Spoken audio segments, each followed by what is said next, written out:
নিশাদ শোনো, ওই জিনটা আমার শরীরে বাজেভাবে স্পর্শ করে। সামিয়ার মুখে কথাটা শুনে অবাক হয়ে বললাম, আরে কি বলো, মাথা খারাপ হলো নাকি? কি বলছো সব? তোমাকে জিন স্পর্শ করে মানে কি? আরে হ্যাঁ, সত্যি বলছি। আমি ঘুমালে আমাকে একটা জিনিস স্পর্শ করে। শুধু স্পর্শ না, আরো অনেক কিছু করে।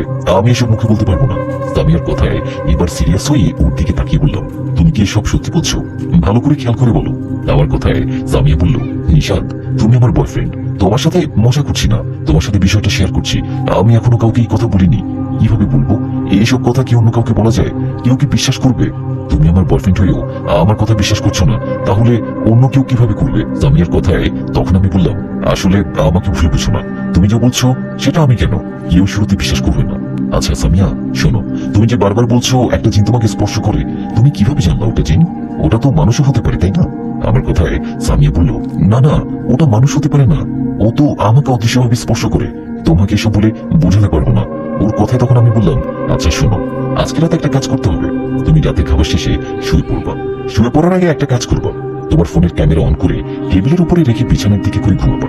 সত্যি সত্যি ঘুমাবো না, ঘুমানোর ভান করবা। তুমি ঘুমানোর ভান করে শুয়ে থাকলে ওই জিনিসটা তোমার রুমে আসবে, আর তখনই ক্যামেরায় ধরা পড়বে ও আসলে জিন নাকি কোনো মানুষ। তুমি আমার কথা মতো কাজ করো। দেখো, এতে কি বুঝতে না পারলে তোমার মা বাবাকে বিষয়টা জানাবে, অথবা আমি তোমাকে নিয়ে কোনো হুজুর বা কবিরাজের বাড়িতে যাবো। কথাটা বলে ওর কপালে হাত বুলিয়ে দিয়ে বললাম, ভয় পেও না, এরকম অনেকের সাথে হয়। আমি তো আছি, তাই না? রাতে বেশি ভয় লাগলে লাইট জ্বালিয়ে ঘুমাবো, কেমন? আমার কথায় সামিয়া বলল, ঠিক আছে, আমি আজকে আসি। হ্যাঁ, কালকে আবার দেখা হবে। ওর কথায় আমি বললাম, আমি এগিয়ে দিয়ে আসি। তখন বললো, বাড়ি পর্যন্ত এগিয়ে দিতে পারবো? ওর কথায় আমি মুচকি হেসে বললাম, না তা পারবো না। তোমার মা বাবা আমাকে দেখলে সমস্যা হবে। আর কিছুদিন যাক, তখন তোমাকে নিয়ে তোমার বাড়িতে যাব, সরাসরি বিয়ের প্রস্তাব নিয়ে। হবু শ্বশুর বাড়ি এখন না হয় না গেলাম। আমার কথায় সামিয়া বললো, হইছে হইছে, বাবার সামনে যেতে ভয় পাও, এখন বড় বড় কথা বলছো। আচ্ছা এখন আসি, গরম লাগছে। ঠিক আছে যাও, সাবধানে যেও। বাড়িতে কি মেসেজ দিও, কেমন? আমার কথায় হ্যাঁ উত্তর দিয়ে সামিয়া চলে গেল। এদিকে আমিও চলে গেলাম বাড়িতে। সামিয়া বাড়িতে যাওয়ার পর সেদিন রাতের ঘটনা। আমার কথা মতো সামিয়া রাতের খাবার শেষে ওর ফোনের ক্যামেরাটা অন করে ঘুমানোর ভান করে শুয়ে থাকে। এভাবে বেশ কিছুদিন কেটে যায়। সামিয়ার কথা মতো রাত তখন 12টা কি 1টা হবে। এরকম একটা সময় সামি ফিল করে তার বিছানায় এসে কেউ ধপাস করে বসলো। বিছানায় কেউ বসায় সামিয়ার ভয় করতে শুরু করে। সামিয়ার বারবার ইচ্ছে করছিল চোখ খুলে দেখি কে আসলো, কিন্তু পুরো বিষয়টা জানতে সামিয়া চুপ করে শুয়ে থাকে। এর ঠিক কয়েক সেকেন্ড পর সামিয়া বুঝতে পারে ওর কোমরে কেউ হাত রাখলো। হাতটা মনে হচ্ছে লোমে ভরা। নিজের কোমরে হাত রাখতে সামিয়া এক চিৎকার দিয়ে বিছানায় বসে আর পুরো রুমে তাকায়, কিন্তু কাউকে দেখতে পারে না। ওদিকে সামিয়া চিৎকারে ওর মা বাবা ভাই ভাবি সবাই দৌড়ে আসায় সামিয়া উঠে দরজা খুলে দেয়। দরজা খোলায় সবাই ঘরে এসে সামিয়াকে বলে, কি হয়েছে কি হয়েছে, এভাবে চিৎকার দিলি কেন? সবার কথায় সামিয়া কথাটা লুকিয়ে বলল, ভয় পেয়েছি, স্বপ্নে ভয় পেয়েছি। সামিয়ার কথায় ওর বাবা বলল, ও তাই বল, আমরা তো ভয় পেয়ে গিয়েছিলাম। তখন সামিয়ার মা সামিয়ার কাছে এসে দোয়া পড়ে ফুটিয়ে বলল, দোয়া কালাম পড়ে ঘুমা, আশা করি কোনো সমস্যা হবে না। মা বেশি ভয় করছে কি, আমি কি তোমার সাথে ঘুমাবো? মায়ের কথায় সামিয়া বলল, না মা তোমরা যাও, বেশি সমস্যা হলে তোমাকে ডাকবো। সামিয়ার কথায় ওরা চলে যাওয়ায় সামিয়া দরজা লাগিয়ে ওর ফোনের কাছে গিয়ে ফোনটা নিয়ে বিছানায় বসলো। বিছানায় বসে এতক্ষণ ক্যামেরায় ভিডিও হওয়া ভিডিওটা দেখলো, কিন্তু ওখানে সে কাউকে দেখতে পেল না। কাউকে দেখতে না পেয়ে সামিয়া শিওর হলো ও রুমে কোনো মানুষ না, কোনো জিন বা ভূত আসছে। কিন্তু কোনো জিন কেন ওর কাছে আসে এটা ভেবে ভয়ে সেই রাতে আর ঘুমায়নি সামিয়া। পরের দিন দুপুরবেলা সামিয়ার সাথে দেখা হওয়ায় ও বলে, কাল রাতে কল করেছিলাম, ধরনি কেন? জানো কত ভয় করছিল, ভয় আমি ঘুমাইনি সারা রাত। সামিয়ার কথায় ওকে বললাম, কেন কালকে কি কেউ আসছিল নাকি? তোমাকে যা করতে বলেছিলাম করেছো? মোবাইলে ভিডিও করেছো? আমার কথায় ও কিছু না বলে ফোনটা বের করে আমাকে দিয়ে বলল, দেখো ভিডিওটা দেখো, ভিডিওতে কাউকে দেখা যাচ্ছে না, ওখানে কাউকে দেখা যাচ্ছে না, অথচ আমাকে কেউ স্পর্শ করছে। আমি বুঝতে পারছিলাম ওই হাতটা লোমে ভরা। দেখো এটা স্বাভাবিক কিছু হতে পারে না, এখন কি করবো তুমি বলো? সামিয়ার কথায় বেশ চিন্তিত হয়ে আমার একটা বন্ধুকে কল দিয়ে ভালো কোনো কবিরাজের ঠিকানা নিলাম। কবিরাজের ঠিকানা নিয়ে সামিয়াকে নিয়ে চলে গেলাম সেই কবিরাজের বাড়িতে। কবিরাজের কাছে গিয়ে ওনাকে সব ঘটনা খুলে বলায় উনি বেশ কিছুক্ষণ চুপ থেকে দেখাশোনা করলেন আর বললেন, আমি তো কিছু বুঝতে পারছি না, আমি আমার সাথে থাকা জিনদের মাধ্যমে সব ধরনের খবর নেই, তোমাদের কাছে সব শুনে আমার সাথে থাকা জিনদের পাঠালাম খবর নিতে, কিন্তু আমার জিনেরা কোনো খবর দিতে পারলো না। উল্টো ওরা বললো এই মেয়ের সাথে কোনো জিন নেই। কবিরাজের কথা সামিয়া বলল, না না আছে, আমি ফিল করি ও ওই জিনটা আমাকে স্পর্শ করে। তখন কবিরাজ বলল, ওটা হয়তো তোমার মনের ভুল, স্বপ্ন দেখেছে হয়তো। না না ওটা স্বপ্ন হতে পারে না, আপনি ভালো করে খোঁজ নিন। সামিয়ার কথায় কবিরাজ বলল, আমি ভালো করে খোঁজ নিয়েই কথা বলছি। তোমরা চাইলে অন্য কবিরাজের কাছে যেতে পারো। আমার যা জানা ছিল আমি জানিয়ে দিলাম। তোমরা এখন যেতে পারো। কবিরাজের কথা আমি সামিয়াকে নিয়ে বাড়িতে আসতে আসতে বলি, দেখলা কবিরাজ কি বললো? উনি তো বললো কিছু নেই। এইদিকে তুমি বলছো তোমার কাছে কেউ না কেউ আসে। আমার কথার জবাবে সামিয়া বলল, উনি হয়তো জানেন না, কিন্তু নিশান বিশ্বাস করো, আমার কাছে কেউ আসে, আমাকে স্পর্শ করে, শুধু স্পর্শ না, শারীরিক সম্পর্ক করে আমার সাথে। কথাটা বলতে বলতে কান্না করে ফেলল সামিয়া। ওর কান্না দেখে ওকে শান্ত করে বললাম, কান্না করো না, সব ঠিক হয়ে যাবে। তুমি আজকে বাড়িতে যাও। আজকে রাতেও যদি এরকম হয় তাহলে বিষয়টা আর গোপন না রেখে তোমার মা বাবাকে জানাবা, কেমন? আমার কথায় সামিয়া রাজি হয়ে চলে গেল বাড়িতে। ও বাড়িতে যাওয়ার পর অনেক ভয় ছিলেন, রোজ রাতের মতো আজকে রাতের কোনো ঘটনা ঘটে কিনা। ভয়ে ভয়ে সেই রাতে খাবার খেয়ে ঘুমিয়ে গেল সামিয়া। ও ঘুমানোর পর কতক্ষণ ঘুমিয়েছে ওর মনে নেই। হঠাৎ সামিয়া খেয়াল করে ওই জিনটা ওর কাছে আসছে, ওর সাথে শারীরিক সম্পর্ক করছে। এরকম একটা অবস্থায় সামিয়া সাহস করে বলে উঠলেন, কে আপনি? আপনি কে? আমি জানি আমার কাছে কেউ আসে আর আমার সাথে সব করে, আপনি সামনে আসুন। কথাটা বলে সামিয়া বিছানা থেকে উঠে বসে। এমন একটা সময় সামিয়া খেয়াল করেন তার বিছানা থেকে কালো ধোঁয়ার মতো কিছু একটা একটু দূরে সরে গিয়ে একটা ভয়ঙ্কর জিনিস রূপ নিল। সে জিনটার মুখের একদিকে পড়ে যাওয়া, চোখের মনি দুটো সাদা, তার হাতে কোনো মাংস ছিল না, একদম কঙ্কালের মতো। এরকম একটা জিনকে দেখে সামিয়া প্রচন্ড জোরে একটা চিৎকার করে জ্ঞান হারিয়ে ফেলে। সামিয়া চিৎকারে ওর মা বাবা ভাই ভাবি সবাই দরজার সামনে এসে সামিয়াকে ডাকতে থাকে, কিন্তু সামিয়া তো জ্ঞান হারানো। সামিয়া দরজা না খুলতে পারায় ওর মা বাবা ভাই সবাই মিলে দরজা ভেঙে ভিতরে ঢুকে। ভিতরে এসে সামিয়ার জ্ঞান ফেরানোর চেষ্টা করতে থাকে, কিন্তু সামিয়ার জ্ঞান ফিরে না। সামিয়ার জ্ঞান ফিরে পরের দিন সকালে। সকালে জ্ঞান ফেরায় ওর মা বাবা ভাই ভাবি সবাই ওকে জিজ্ঞেস করে রাতে কি হয়েছিল। সবার কথার উত্তরে সামিয়া সব ঘটনা ওদেরকে খুলে বলে। সামিয়া বলে, কিছুদিন যাবৎ আমার সাথে এরকম ঘটনা ঘটছে। সামিয়ার কথায় তখন সবাই যেন আকাশ থেকে পড়ে। সবাই বলতে থাকে, এরকম ঘটনা কিভাবে সম্ভব? জিনেরা মানুষের সাথে এরকম করতে পারে? বিশ্বাস করার মতো ঘটনা না হলেও করতে হচ্ছে। কোনো মা বাবা সন্তানের কষ্ট দেখতে পারে না। সামিয়ার কষ্টে ওর মা বাবা সামিয়াকে নিয়ে একজন কবিরাজের কাছে যান। কবিরাজের কাছে যাবার পর সামিয়া কবিরাজকে সব ঘটনা খুলে বলে।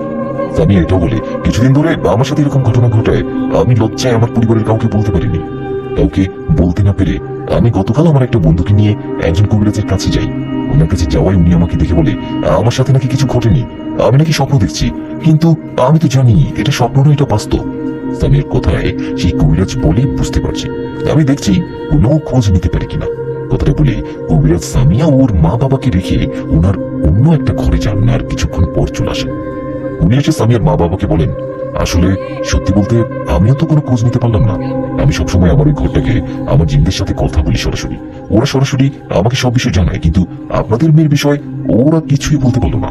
তবে হ্যাঁ, ওরা একটা কথা বলছে, ওরা বলছে আপনাদের বাড়িতে যেতে, সেখানে গিয়ে দেখলে হয়তো কোনো কিছু জানা যাবে। কবিরাজের কথায় সামিয়ার বাবা বলেন, তাহলে তাই করুন, চলুন আমাদের সাথে আমাদের বাড়িতে। ওনার কথায় কবিরাজ বলেন, এখন না, আমাকে যেতে হবে রাত্রিবেলা। আপনারা আপনাদের বাড়ির ঠিকানা আমাকে দিয়ে চলে যান, আমি আজকে রাতে আসবো আপনাদের বাড়িতে। কবিরাজের কথায় সামিয়ার বাবা ওনাকে বাড়ির ঠিকানা দিয়ে চলে গেলেন বাড়িতে। বাড়িতে যাওয়ার পর সেদিন বিকেলে সামিয়া আমাকে ফোন দিলেন। ও ফোন দেয়, আমি জিজ্ঞেস করলাম, এই সামিয়া, সকাল থেকে করেছিল, কতবার কল করেছিলাম, ব্যস্ত থাকলে বলতে পারতে। আমার কথার জবাবে সামিয়া বলে, আসলে রাগ করো না, আমি রাতে অনেক ভয় পেয়েছি। কাল রাতে আমি ওই জিনটাকে দেখেছি, ওকে দেখে জ্ঞান হারিয়ে ফেলি। আমার আমার সকালে জ্ঞান ফেরায় মা বাবা আমাকে নিয়ে কবিরাজের বাড়িতে যান, তাই কল ধরতে পারিনি, সরি। হ্যাঁ, সামিয়ার কথায় আমি বললাম, আরে সরি বলতে হবে না, তোমার সাথে এত কিছু ঘটে গেছে আমি তো জানতাম না। তা কবিরাজ কি বললো, কোনো সমাধান হলো কি? আমার কথা জবাবে সামিয়া বলল, কবিরাজ কিছু বলতে পারেনি, তবে আজকে রাতে আসবে আমাদের বাড়িতে, এটা বলেছে। আচ্ছা এখন রাখছি, পরে কল করবো, মা ডাকছে। কথাটা বলে ফোনটা রেখে দিল সামিয়া। ও ফোন রাখতে ওর মা এসে বলল, সামিয়া, সেই সকাল থেকে না খেয়ে আছিস, বিকেল হয়ে গেল, আয় আয় কিছু খেয়ে নে। মায়ের কথায় সামিয়া বলল, মা খেতে ইচ্ছে করছে না, খাবো না। খাবো না বলে কি হয় বল, আয় খেয়ে নে। আরে চিন্তা করিস না, কবিরাজ তো বললো রাতে আসবে, আয় আমি তোকে খাওয়াই দিই। কথাটা বলে সামিয়ার মা সামিয়াকে নিয়ে খাবার খাওয়াতে গেল।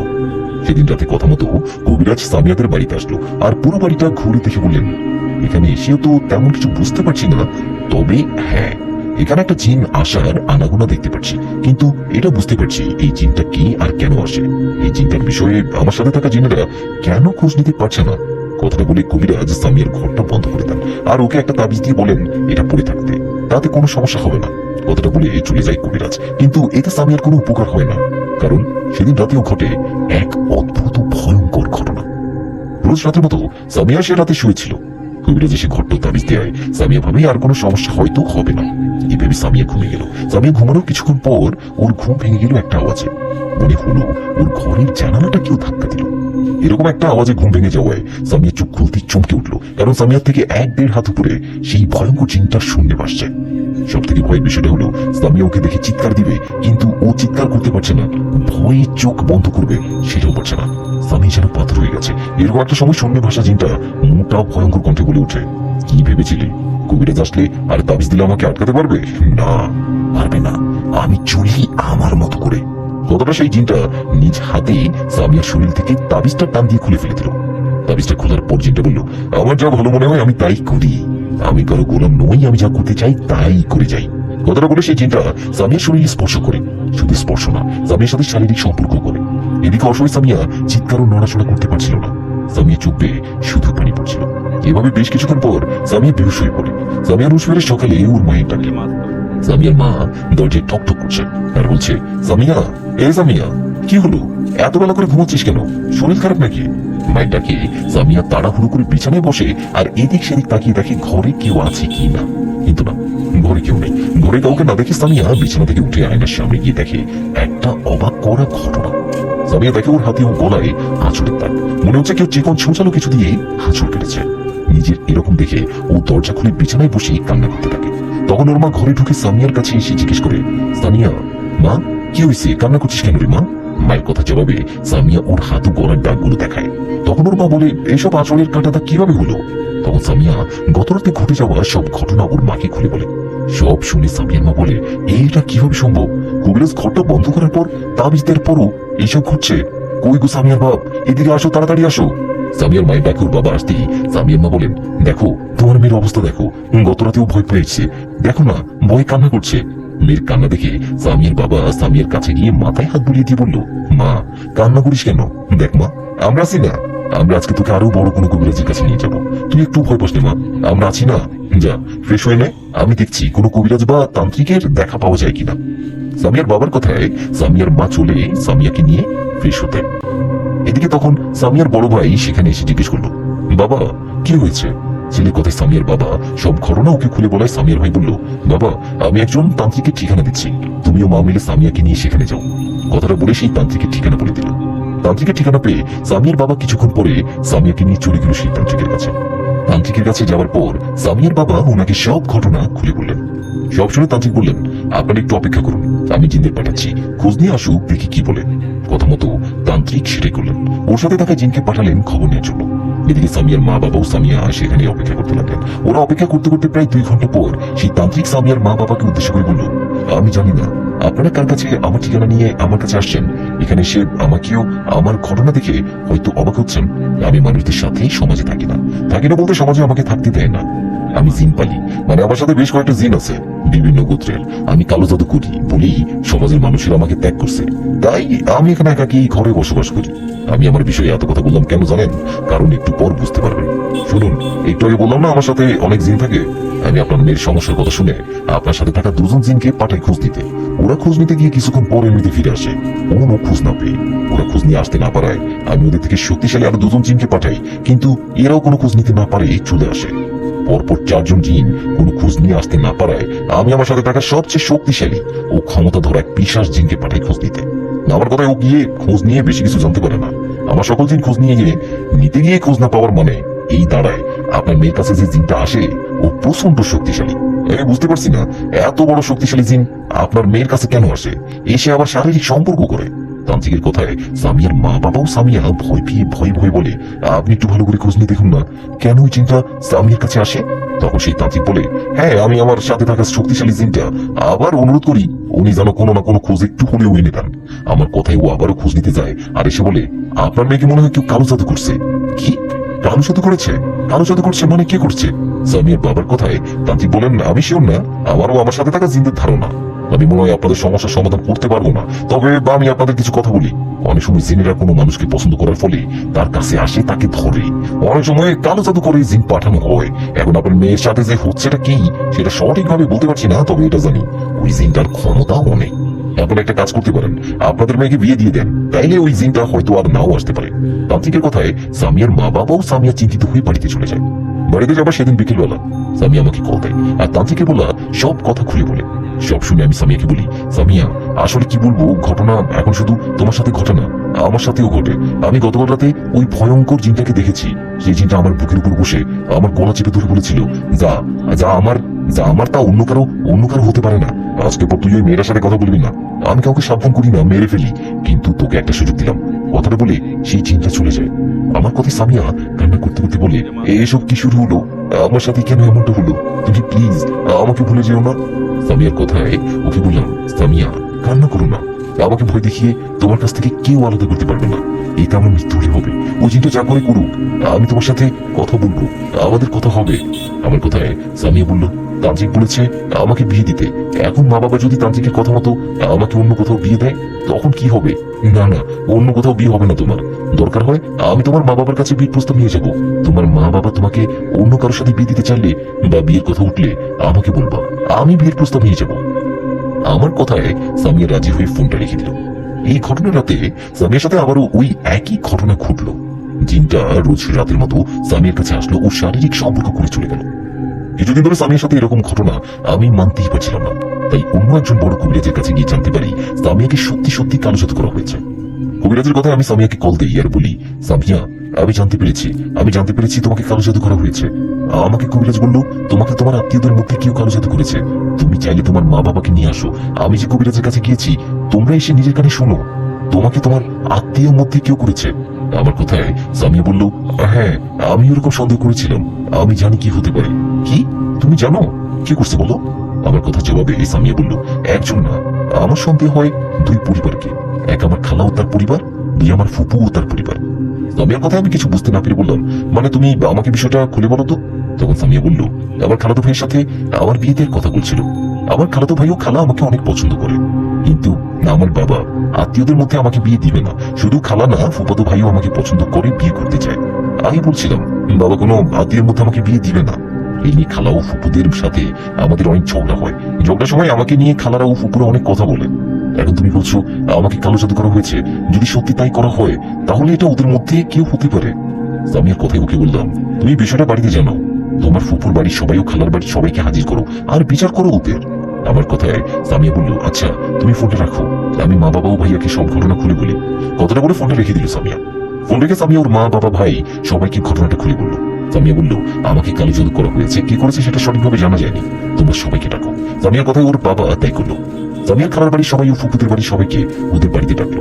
সামিয়ার বাবাটাকে সবাই আসায় সামিয়ার বাবা সবাইকে উদ্দেশ্য করে বলল, দেখুন এখানে সবাইকে ডাকা হয়েছে বিশেষ একটা কারণে।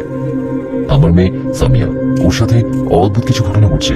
আপনারা অনেক চেষ্টা করে আমরা জানতে পেরেছি আপনাদের ব্যাপারে। ওকে কালোজাদু করা হয়েছে, কে করছে সেটা জানতে পারিনি বলে সবাইকে ডাকা। আমি তোমাদের সবাইকে ডাকছি কারণ সন্দেহটা তোমাদের উপরে। আমার মেয়ে সামিয়ার সাথে তোমাদের ছেলের বিয়ে দিইনি বলে রাগের বসে তোমাদের মধ্যে কেউ না কেউ এই কাজটা করছো।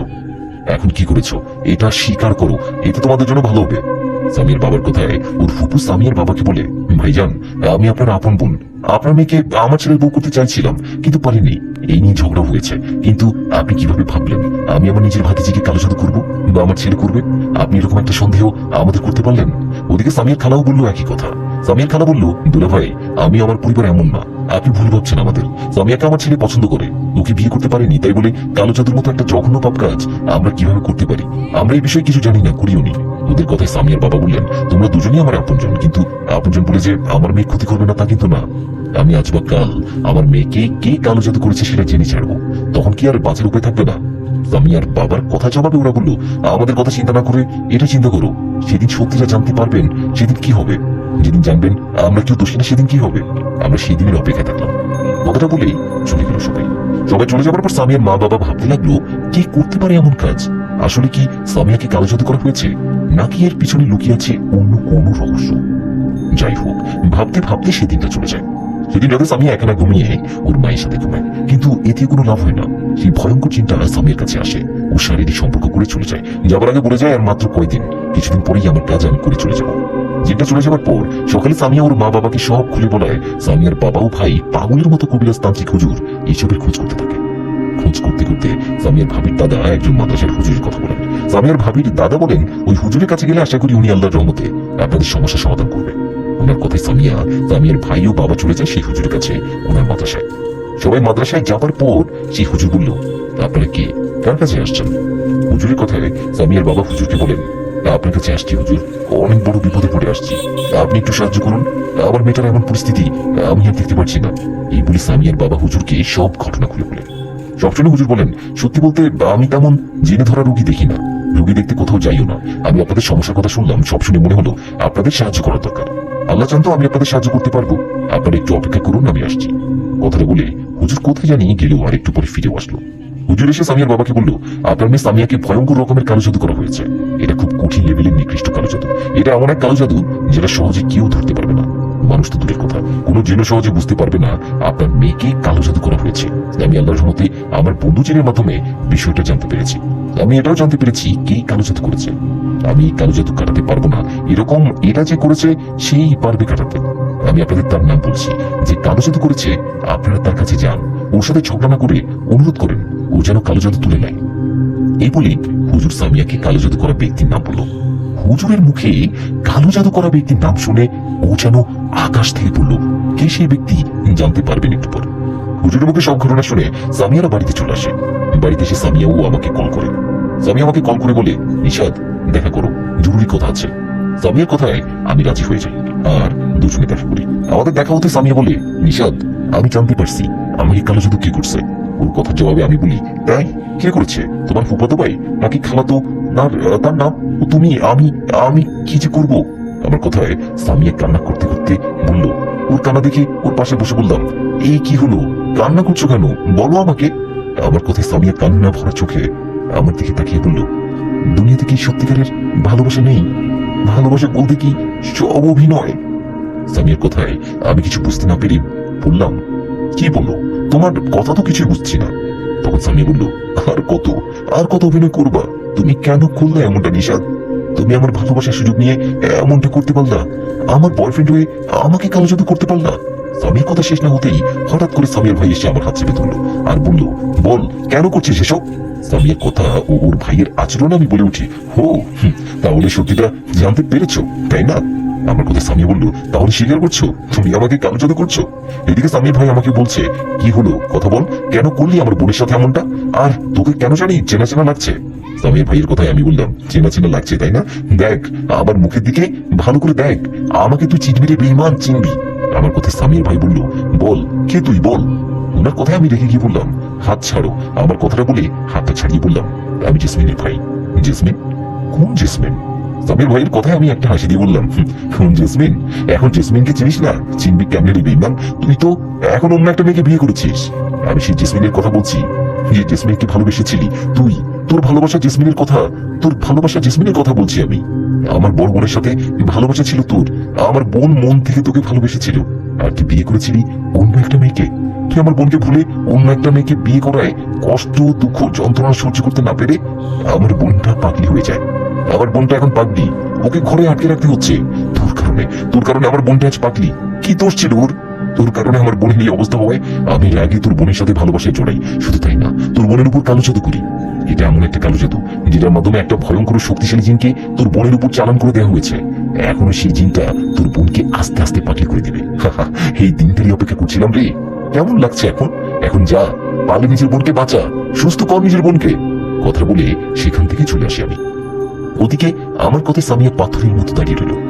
আমি আর ওদের দিকে না তাকিয়ে সোজা চলে আসলাম বাড়িতে। বাড়িতে আসার পর আপুর কাছে গেলাম। আপুর তো মাথায় সমস্যা, ও পাগলামি করছে। আপুর দিকে তাকাতেই চোখ দিয়ে পানি পড়তে লাগলো। তখন হাসতে হাসতে বললাম, আপু তোর কষ্টের প্রতিশোধ নিয়েছি আজকে ওদের বুঝিয়ে দিয়েছি কষ্ট কাকে বলে। কথাগুলো বলছি আর চোখ বেয়ে পড়ছিল পানি। আমি গুটিসুটি হয়ে সামিয়ার কথা ভাবতে লাগলাম। একসময় হঠাৎ মনে হলো, প্রতিশোধ নিতে গিয়ে আমি সামিয়ার সাথে অন্যায় করিনি তো? এখানে একটা কথা বলে রাখি, সামিয়াকে আমি কালো জাদু করেছি ঠিকই, কিন্তু আপনারা যেভাবে ভাবছেন ওভাবে নয়। আমার কথা নিশ্চয়ই বুঝতে পারছেন না? একটু পরেই বুঝতে পারবেন, অপেক্ষা করুন। আমি আপুর পাশে বসে কান্না করার সময় মা বাবা ওখানে আসে। ওরা আসায় আমি মা বাবাকে আমারও সামিয়ার বিষয়ে সব খুলে বলি। সব শুনে আমার বাবা বলে, বাবা নিশাদ তুই কি করছিস এটা? দেখ বাবা, কেউ আঘাত করলে বা বকা দিলে আমাদেরও যে তাকে উল্টো আঘাত করতে হবে বা বকা দিতে হবে এমনটা নয় বাবা। কারো আঘাত কষ্ট সহ্য করার নামই জীবন। অনেক সময় এগুলো সহ্য করে থাকতে হয়। আমাদের উপর যে অপরাধ করছে, আমরা না পারলেও আমরা ঠিকই থাকে একদিন না একদিন শাস্তি দিবে। তুই সামিয়ার সাথে এটা ঠিক করিসনি বাবা। সামিয়ার ভাই তোর বোন মানে আমার মেয়ের সাথে যেটা করেছে সেটা অপরাধ। অপরাধের শাস্তিও একদিন না একদিন পাবে, কিন্তু এভাবে প্রতিশোধ নেওয়া ঠিক হয়নি রে বাবা। বাবার কথা শেষ হতেই মা বলল, দেখ বাবা, ওরা খারাপ বলে কি আমাদেরও খারাপ হতে হবে? এটার নাম কি জীবন? তুই সামিয়াকে কালো জাদু করেছিস, তুই সেটা কাটাবি। তুই এখনই যা, সেই কবিরাজ বা তান্ত্রিকের কাছে যা, আর ওর উপর থেকে কালো জাদুটা কাটিয়ে নিয়ে আয়। মা বাবার কথায় আমার নিজেরও খারাপ লাগলো। আমি তখনই রওনা করলাম সেই তান্ত্রিকের বাড়িতে। আমি এক তান্ত্রিককে দিয়ে সামিয়ার উপর ভয়ঙ্কর কালো জাদু করেছি। আমি সামিয়ার সাথে প্রেম করার সময় কৌশলে ওর মাথার চুল, ওর জামার একটু অংশ এনে তান্ত্রিককে দিয়েছিলাম। শুধু তাই না, গভীরতা একটা কবরস্থান থেকে একটা লাশের কাফনের কাফন ও সেই লাশের একটা আঙ্গুল কেটে নিয়ে আসছিলাম। এই সব কিছু তান্ত্রিককে দেয়। উনি এগুলো একটা কালো ছাগল বলি দিয়ে তার রক্ত নিয়ে কালো জাদু করে ভয়ঙ্কর একটা জিনকে সামিয়ার কাছে পাঠায়। এখানে একটা কথা বলি, এই যে আমি কালো জাদু করতে কি কি করছি এসব শুনে কেউ এখন কখনো আবার ভুল করে কাউকে কালো জাদু করতে যাবেন না। আমার এই গল্পটা লেখার মূল কারণ কালো জাদু করা থেকে সাবধান করা। ভুল করে কখনো কাউকে কালো জাদু করলে উল্টো আপনি মহা বিপদে পড়বেন, আপনার অনেক বড় ক্ষতি হবে। গল্পটা পড়তে থাকুন, শুনতে থাকুন, দেখবেন আমি কালো জাদু করার ফল কি হয়। যাই হোক, আমি বাড়ি থেকে বেরিয়ে সেই তান্ত্রিকের কাছে যাই। ওনার কাছে যাবার পর রেগে গিয়ে বলি, আপনি এটা কি করছেন? আপনার সাথে কি কথা ছিল? আমি আপনাকে বলেছিলাম সামিয়ার উপর কালো জাদু করে জিন চালান করবেন। সেই জিন যেন গিয়ে শুধু সামিয়াকে একটু ভয় দেখায় আর ওকে আস্তে আস্তে পাগল করে দেয়। কিন্তু আপনি যে জিনটাকে পাঠিয়েছেন সে তো সামিয়ার সাথে সহবাস করে, শারীরিক সম্পর্ক করতে তো বলিনি। আমি তাহলে ওটা কেন করে? আমার কথা তান্ত্রিক বলল, আসলে কালো জাদু করতে তোমাকে যা যা আনতে বলেছিলাম তা তো নিয়ে আসছো।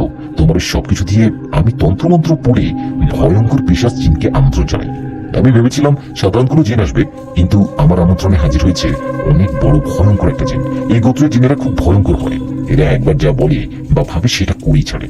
তান্ত্রিকের কথা আমি বললাম, যেটা সেটা তো করা যাবে না। আমি সামিয়ার পরিবারের উপর রাগ করে সামিয়াকে কালো জাদু করছিলাম ঠিকই, কিন্তু আমি এটা চাই না একটা জিন ওর সাথে শারীরিক সম্পর্ক করুক। আমি এটা চাই না। আপনি কিছু একটা করেন। আমার কথা জবাবে তান্ত্রিক বলল, এখন আর বলে কিছু লাভ নেই, ওর যা করার ও করবে। না না, এটা হতে পারে না। আমি আপনাকে অনেক টাকা দিব, আপনি দয়া করে কোন একটা ব্যবস্থা করেন। আপনি কালো জাদু কাটিয়ে নিন, ওই জিনটাকে সামিয়ার জীবন থেকে সরিয়ে দিন। আমার কথায় তান্ত্রিক বলল, একটা উপায়ে কালো জাদু কাটানো যাবে, কিন্তু এর জন্য অনেক ভয়ঙ্কর কাজ করতে হবে তোমাকে। ভয়ঙ্কর কাজ? কি কাজ করতে হবে বলুন? তখন তান্ত্রিক আমাকে বলল, মনে আছে ওই মেয়েটাকে কালো জাদু করার সময় তুমি রাত্রিবেলা কবরস্থানে গিয়েছিলে? সেখানে গিয়ে একটা লাশের আঙ্গুল কেটে নিয়ে আসছিলে।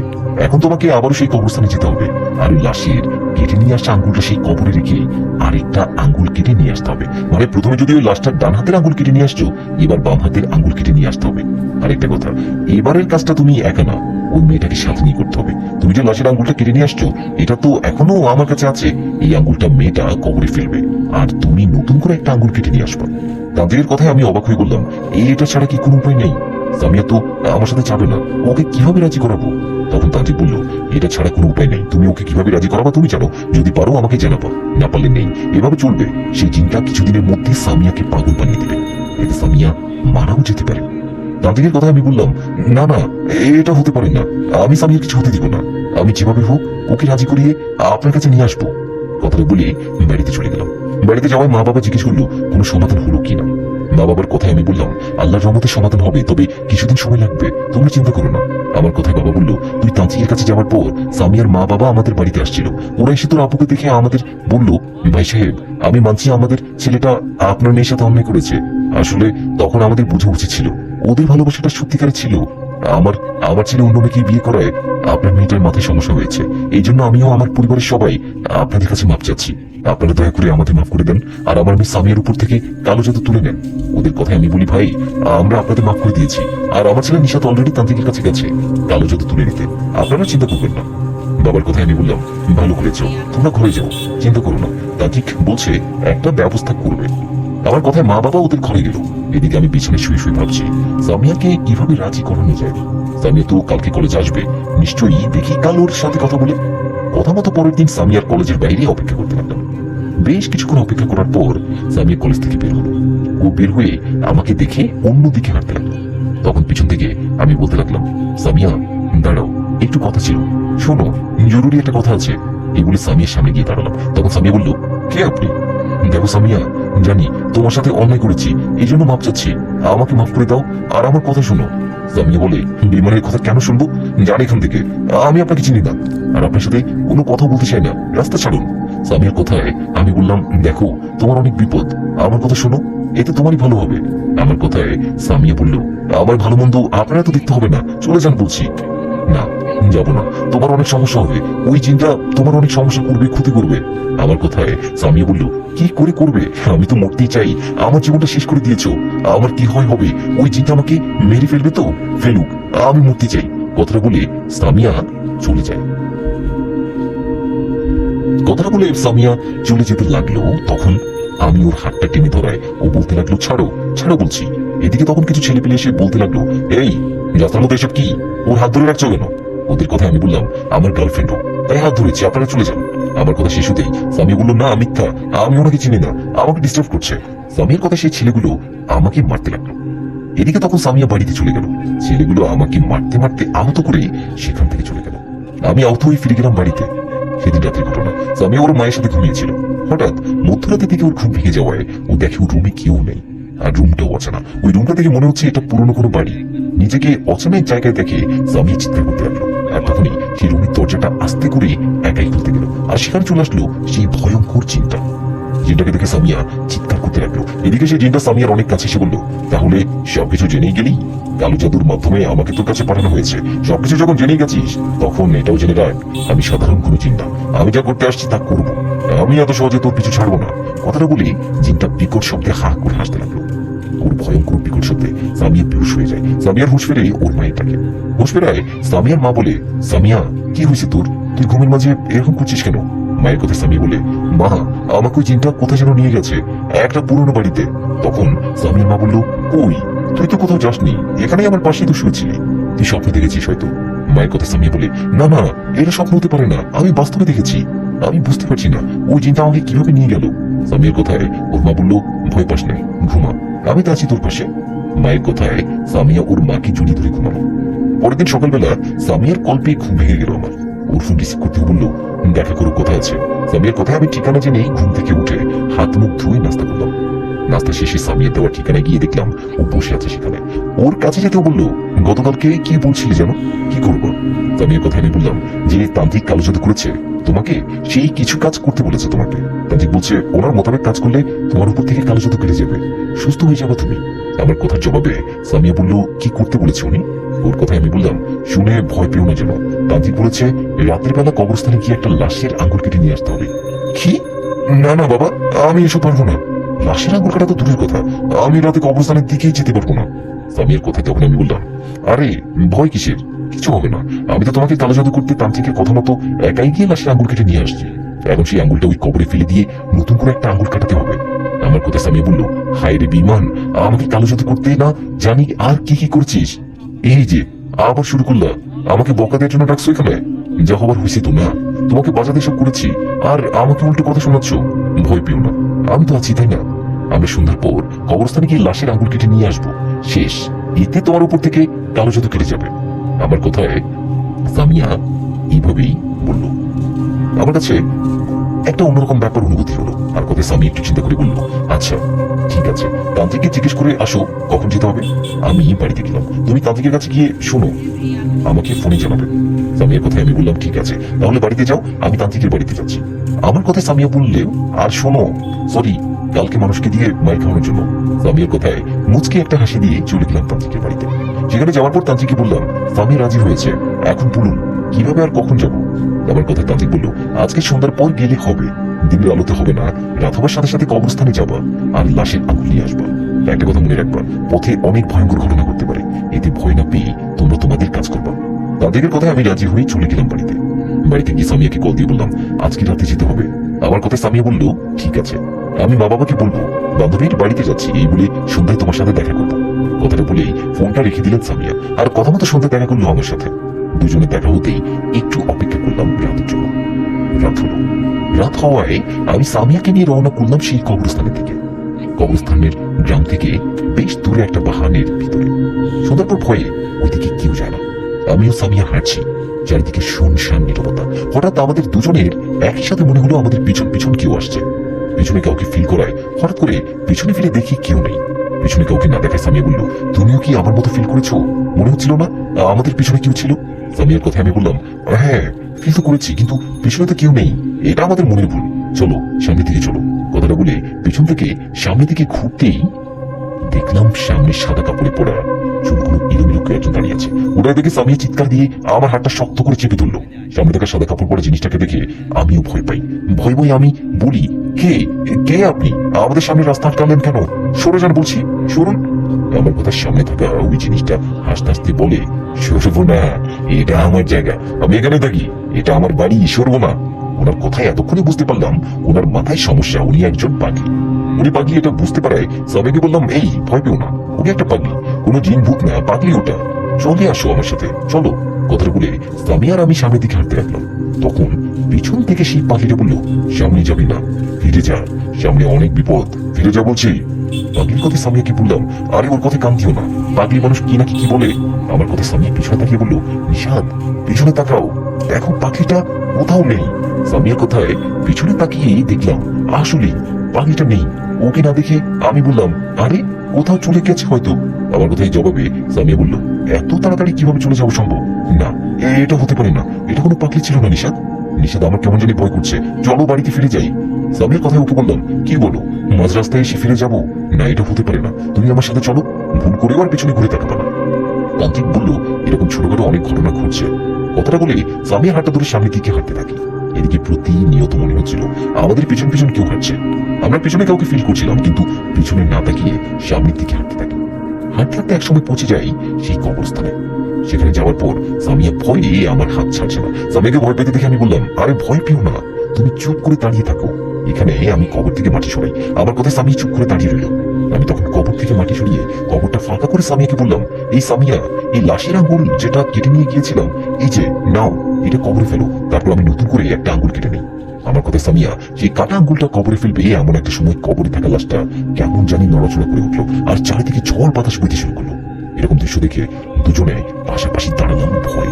এমন সময় সেখানে উপস্থিত হলো সামিয়ার কাছে আসা সেই ভয়ঙ্কর জিনটা। সেই জিনটা আসায় সামিয়া ভয়ে মাথা নিচু করে আমাকে জড়িয়ে ধরলো। এদিকে আমারও অবস্থা শেষ, কেননা সামনাসামনি আজ আমি প্রথম এই ভয়ঙ্কর জিনটাকে দেখছি। জিনটাকে দেখে আমিও সামিয়া ভয় কাঁপতে লাগলাম। তখন সেই জিনটা ভাঙা ভাঙা কণ্ঠে বলে উঠলো, কি করছিস তোরা, তোরা এখানে কি করছিস?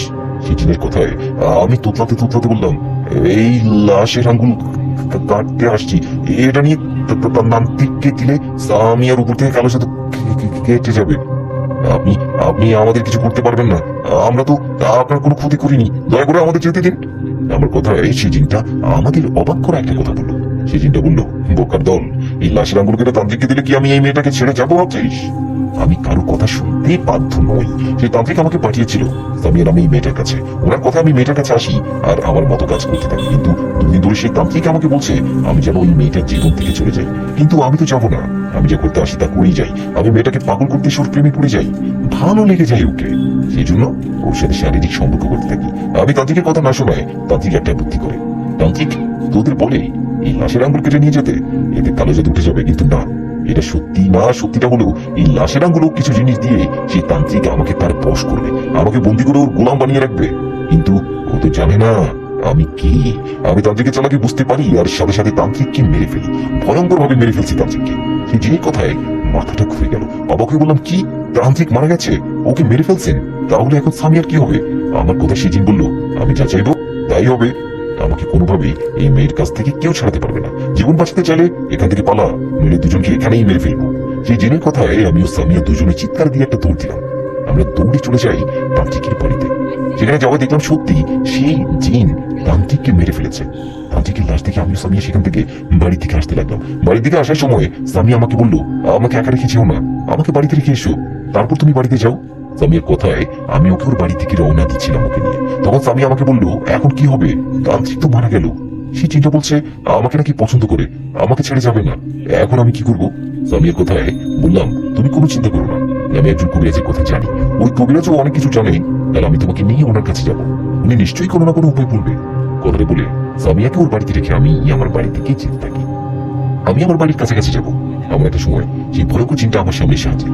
সেই চিন্তা আমার সামনে আসায় আমি ভয় চিৎকার দিতে যাব, তখনই আমাকে বললো, খবরদার চিৎকার করবি না, তোকে যা বলি শোন, তুই সামিয়াকে ভুলে যা, সামিয়াকে নিয়ে বেশি কিছু করতে যাবি না। তুই সামিয়াকে বলছিলি কালকে কোন কবিরাজের বাড়িতে যাবি, ভুল করেও কালকে ওকে নিয়ে সেই কবিরাজের বাড়িতে যাবি না। যদি যাস তো সামিয়ার মতো তোর পিছনে লাগবো, তোর সাথে সাথে শেষ করে দিব তোর পরিবারকে। কথাটা বলি বাতাসে মিশে গেল সেই জামা। ও চলে যাবার পর আমি এক দৌড়ে চলে গেলাম বাড়িতে। বাড়িতে যাওয়ায় মা বাবা আমাকে সামিয়ার বিষয় জিজ্ঞেস করায় আমি আর কিছু না লুকিয়ে এই সব ঘটনা খুলে বলি মা বাবাকে। আমার কথা শুনে মা বাবা বুঝতে পারে সেই জিন এত সহজে ছাড়বে না সামিয়াকে। দুই পরিবার মিলিয়ে এখন কোনো উপায় খুঁজতে হবে। তখন বাবা আমাকে বলে, নিশাদ সামিয়ার বাবার নাম্বারটা দে তো। দিয়ে তুই খাবার খেয়ে ঘুমা, আমি সামিয়ার বাবার সাথে একটু কথা বলি। বাবার কথায় আমিও আর কথা বলালাম না। বাবাকে সামিয়ার বাবার নাম্বার দিয়ে ঘরে গিয়ে খাবার খেয়ে ঘুমালাম। পরের দিন সকালে মায়ের কাছে জানতে পারলাম গতরাতে বাবা সামিয়ার বাবার সাথে আলোচনা করেছে আজকে দুই পরিবারের সবাই মিলে সামিয়াকে নিয়ে যাবে সেই বড় কবিরাজের কাছে। মায়ের কথায় আমি সামিয়াকে কল দিলাম। সামিয়াকে কল দিয়ে বলল, আমরা রেডি হচ্ছি, তোমরাও রেডি হয়ে আসো। সামিয়ার কথায় আমিও মা বাবা রেডি হয়ে ওদের সাথে দেখা করলাম। তখন সবাই মিলে চলে গেলাম সেই কবিরাজের কাছে। আমরা সবাই কবিরাজের কাছে যাবার পর উনি সব ঘটনা শোনেন। সব শুনে কবিরাজ বলেন, দেখেন আমি আপনাদের মুখে সব ঘটনা শুনে বুঝতে পারছি ওই জিনটা অনেক শক্তিশালী। আমি এটাও বুঝতে পারছি আমি ওর সাথে শক্তি দিতে পারবো না, আমি এই কাজটা করতে পারবো না ঠিকই, কিন্তু আমি একজন হুজুরের ঠিকানা আপনাদের দিই, আপনারা সেই হুজুরের সাথে দেখা করুন। আপনাদের যে সমস্যা আল্লাহর রহমতে উনি পারবেন এই কাজটা করতে। সেই হুজুরের অনেক জিন ছাত্র আছে, শুধু তাই না বড় বড় জিনের সাথে বন্ধুত্ব ওনার। আপনারা ওনার কাছে যান, আশা করি আল্লাহ চাইলে আপনাদের সমস্যার সমাধান হবে। কথাটা বলে সেই কবিরাজ সেই হুজুরের ঠিকানা দেন। হুজুরের ঠিকানা নিয়ে আমরা সবাই তখনই ওদিক দিয়ে চলে যাই সেই হুজুরের কাছে। ওনার কাছে যাবার পর সব ঘটনা খুলে বলি। সব শুনে হুজুর আমার উপর অনেক রাগ করে বলে, কালো জাদুর মতো একটা পাপ কাজ কিভাবে করতে পারলে? কালো জাদু করে আজ পর্যন্ত কেউ ভালো থাকতে পারেনি, উল্টো তারই ক্ষতি হয়েছে। যে কালো জাদু করে উল্টো তার অনেক বড় ক্ষতি হয়, এমনকি ভয়ঙ্কর ভাবে মৃত্যু হতে পারে। তুমি কি জানো কালো জাদু করা মানে আল্লাহর বিরুদ্ধে গিয়ে কাজ করা? তুমি কি জানো এতে তোমার ঈমান চলে গেছে? তোমাকে তওবা করে কালেমা পড়ে আবার মুসলিম হতে হবে। আমি আপনাদের সমস্যা সমাধান করার চেষ্টা করব, তার আগে তুমি তওবা করো। হুজুরের কথায় আমি তওবা করলাম, জীবনে যতদিন বেঁচে থাকবো কখনো কাউকে কালো জাদু করবো না, এরকম পাপ কাজের ধারের কাছে আমি যাবো না। আমি তওবা করে কালেমা পড়ার পর হুজুর বলেন, আমি আপনাদের বিষয়টা দেখছি। এই বলে হুজুর কিছুক্ষণ সময় নেন আর বলেন, আপনার মেয়ের পিছনে যে জিনটা লেগেছে সে খুবই খারাপ ও ভয়ঙ্কর। আল্লাহ চাইলে আমি এর সমাধান করতে পারবো, কিন্তু একবারই এই সমস্যার সমাধান করা যাবে না, 2 ধাপে ঠিক করতে হবে। আপনারা দুই পরিবার আমার কাছে আসছেন ভালো করেছেন। এই মেয়েটা সামিয়া ওর সমাধান করতে ওর সাথে নিশাদের বিয়ে দিতে হবে। ওদের দুজনের বিয়ে হলে তখন হয়তো ঝামেলা ছাড়াই সেই ভয়ঙ্কর জিনটা সামিয়ার জীবন থেকে চলে যাবে। আমি ভেবেচিন্তে এই কথাটা বললাম। যখন কোনো জিন কোনো ছেলে মা মেয়েকে বিয়ের আগে ভালোবাসা বা তার সাথে সহবাস করে তখন সেই জিন বা পরীর হাত থেকে বাঁচতে বিয়ে করতে হয়। আপনার মেয়ে সামিয়া ও নিশাদের বিয়ে হলে তখন ওরা স্বামী স্ত্রী একসাথে থাকবে। তখন আর ওই জিন সামিয়ার কাছে আসতে পারবে না, শারীরিক সম্পর্ক করতে পারবে না। ওদের বিয়ে হলে যে সমস্যার সমাধান হবে জিনটা চলে যাবে এমনটা না, তবে অনেক সময় বিয়ে করলে জিনেরা চলে যায়। আপনারা আমার কথা মতো ওদের বিয়ে দিন। এতে যদি সেই জিন কোনো ঝামেলা করে সামিয়াকে ছেড়ে না যায় তখন আমি আমার ব্যবস্থা দিব, ওর মোকাবেলা করবো। হুজুরের কথায় আমার বাবা সামিয়ার বাবার দিকে তাকালেন। তখন সামিয়ার বাবা কিছুক্ষণ চুপ থেকে আমার বাবাকে বললেন, আমি রাজি ভাই সাহেব, আমার ছেলেটা আপনার মেয়েকে বিয়ে না করায় ও পাগলি হয়ে গেছে, ওটা আমার ভুল ছিল, সেই ভুল আমি দ্বিতীয়বার করতে চাই না। আমি আমার মেয়ে সামিয়ার সাথে আপনার ছেলে নিশাদের বিয়ে দিতে চাই। যদিও আপনার ছেলে আমার মেয়েকে কালো জাদু করেছে, কিন্তু পরে ভুলটা বুঝতে পারছে, আমি এই বিয়েতে রাজি। সামিয়ার বাবার কথায় আমার বাবাও রাজি হয়ে গেলেন।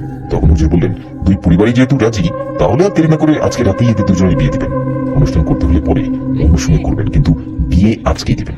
তখন সামিয়ার বাবা বললেন, তাহলে হুজুর আজকে সন্ধ্যার সময় আপনি আসুন আমাদের বাড়িতে, আপনি নিজেই এদের বিয়ে পড়াবেন। তখন হুজুর বললেন, না আমি আজকে যেতে পারবো না, আমার অন্য জরুরি একটা কাজ আছে আজকে অন্য কোথাও।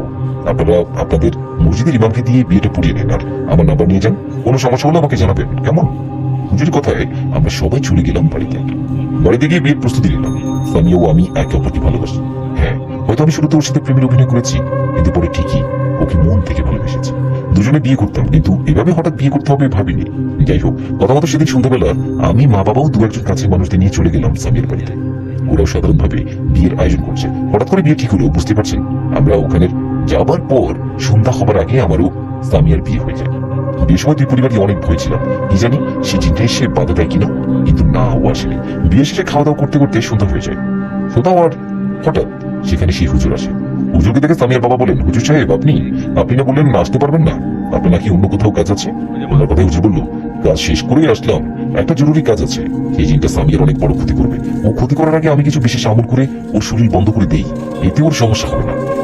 আপনারা আমাকে একটা ঘর দিন আর সামিয়াকে আমার সাথে একা আসতে বলুন, ও ছাড়া যেন কেউ রুমে না থাকে। হুজুরের কথা তাই করা হলো। হুজুরকে একটা রুম দেয়, উনি সামিয়াকে নিয়ে সেই ঘরে গেলেন আর দরজা লাগিয়ে দিলেন। এদিকে আমরা বাইরে অপেক্ষা করতে লাগলাম। অপেক্ষা করতে করতে প্রায় 1 ঘন্টার মতো কেটে যায়। তখন আমরা চিন্তা করি হুজুর কি এমন দোয়া কালাম পড়ছে, এতক্ষণ তো সময় লাগার কথা না। ভেবে দরজায় ঠক ঠক আওয়াজ করে ওদের ডাকতে থাকে, কিন্তু ভিতর থেকে কোনো আওয়াজ আসে না।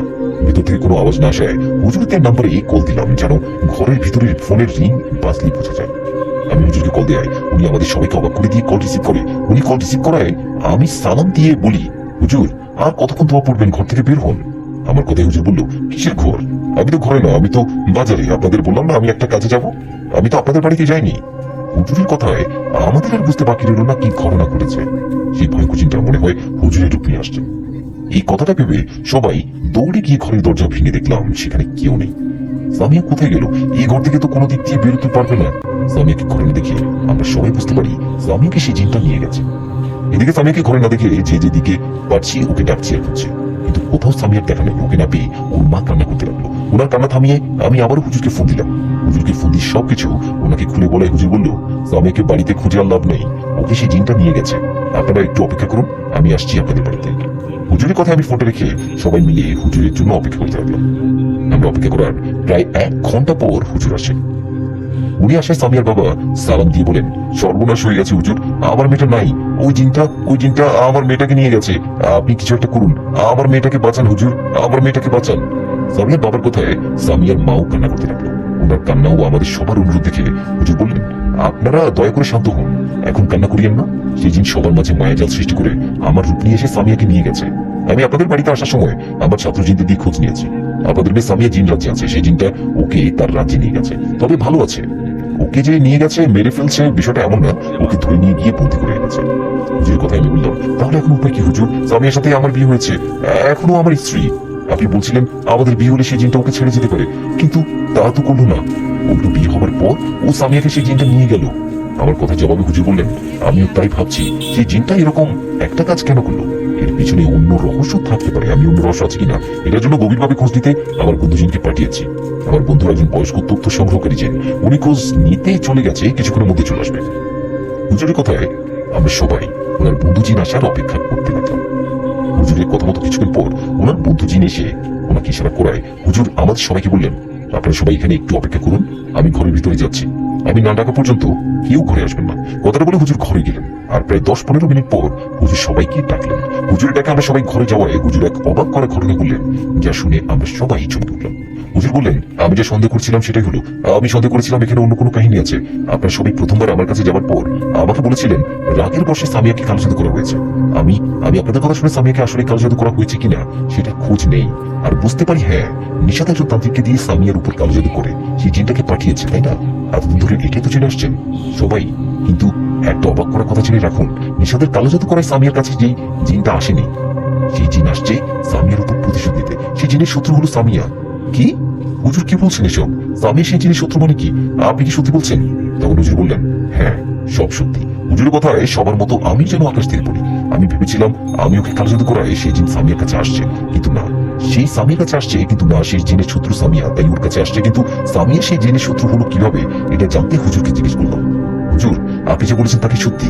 সামিয়া কি এমন করেছে যার কারণে সেই জিন সামিয়ার শত্রু হয়েছে? আমার কথার জবাবে হুজুর বলল, সেটা সেই জিনটার মুখেই শুনবো। আমার বন্ধু জিন আমাকে বলেছে ওই ভয়ঙ্কর জিনটার নাম কালিয়ান। কালিয়ান জিনকে হাজির করলে সে সব ঘটনা খুলে বলবে। কালিয়ান জিনকে হাজির করতে কি কি করতে হবে আমাকে সব বলেছে।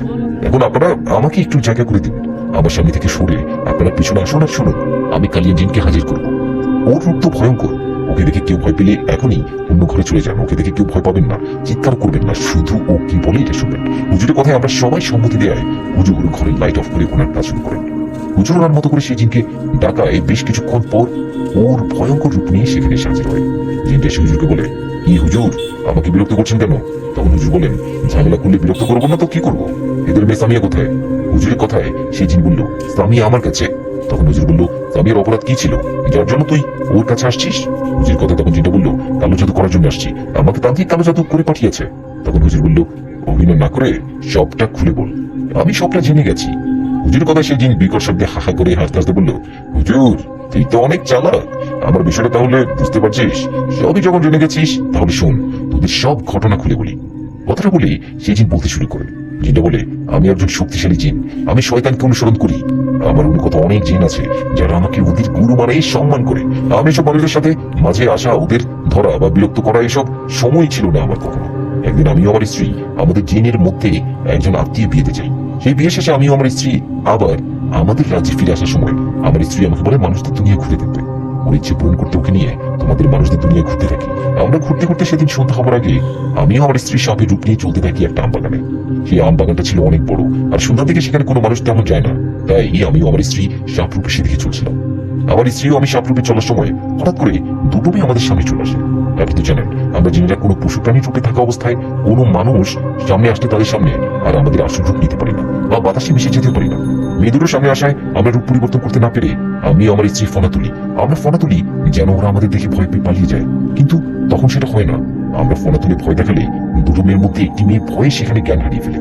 এটা দেখে আরেকটা মেয়ে পাশে থাকা একটা গাছের ডাল দিয়ে আমাদের আঘাত করতে থাকে। ওর আঘাতে আমি পালিয়ে যেতে পারলেও আমার স্ত্রী পালাতে পারে না। আমার স্ত্রী পালাতে না পারে সে মেয়েটা সাপ ভেবে আমার স্ত্রীকে সেখানেই মেরে ফেলে। আমার স্ত্রীকে মেরে ফেলা মেয়েটাই হলো আপনাদের এই সামিয়া। আমার স্ত্রীকে মারার কিছুদিন পর আমি প্রতিশোধ দিতে এই সামিয়ার কাছে আসি। ওর কাছে এসে সব খোঁজ নেই। সব খোঁজ নেওয়ার সময় এটা জানতে পারি ওর যে বয়ফ্রেন্ড নিশাদ, ও একে কালো জাদু করতে তান্ত্রিকের কাছে যাবে। আমি তখন সেই সুযোগটা নেই। আমি সেই তান্ত্রিকের ডাকে হাজির হই, আর তান্ত্রিক আমার সাথে চুক্তি করে তান্ত্রিক আমাকে বলে আমাকে খুশি করবে, বিনিময়ে সামিয়ার কাছে যেতে হবে, ওকে পাগলি বানাতে হবে। তান্ত্রিকের কথায় আমি রাজি হই আর সামিয়ার কাছে আসি। আমি সামিয়ার কাছে আসার পর শুরুতে ভেবেছি ওকে শুধু পাগলি না, ওকে মেরে ফেলবো। এতে আমার কোনো দোষ হবে না, সব দোষ হবে তান্ত্রিক নিশাদের। কিন্তু হঠাৎ করে আমার মাথায় একটা চিন্তা আসে। আমি ভাবি এই সামিয়া মেয়েটা আমার স্ত্রীকে মেরেছে, আমার তো এখন স্ত্রী নেই, তাই এখন থেকে সামিয়াকে স্ত্রী মনে করবো, ওকেই বিয়ে করবো। সামিয়াকে স্ত্রী মনে করে বা ওকে বিয়ে করবো এই ভেবে আমি রাত্রিবেলা ওর সাথে শারীরিক সম্পর্ক করতাম। সামিয়া আমার স্ত্রীকে মেরেছে, এই জন্য শাস্তি স্বরূপ ওকে আমাকে বিয়ে করতে হবে, আমার বউ হয়ে থাকতে হবে। কিন্তু হুজুর তুই ওদের বুদ্ধি দিয়ে হঠাৎ করেই ওদের বিয়ে করতে বললি, আর ওরা বিয়ে করলো। হুজুর তোর কথা নিষেধা সামিয়া বিয়ে করেছে ঠিকই, কিন্তু আমি সামিয়াকে নিষেধের সাথে সংসার করতে দিব না। সামিয়া আমার বউ হবে, আমার সাথে সংসার করবে।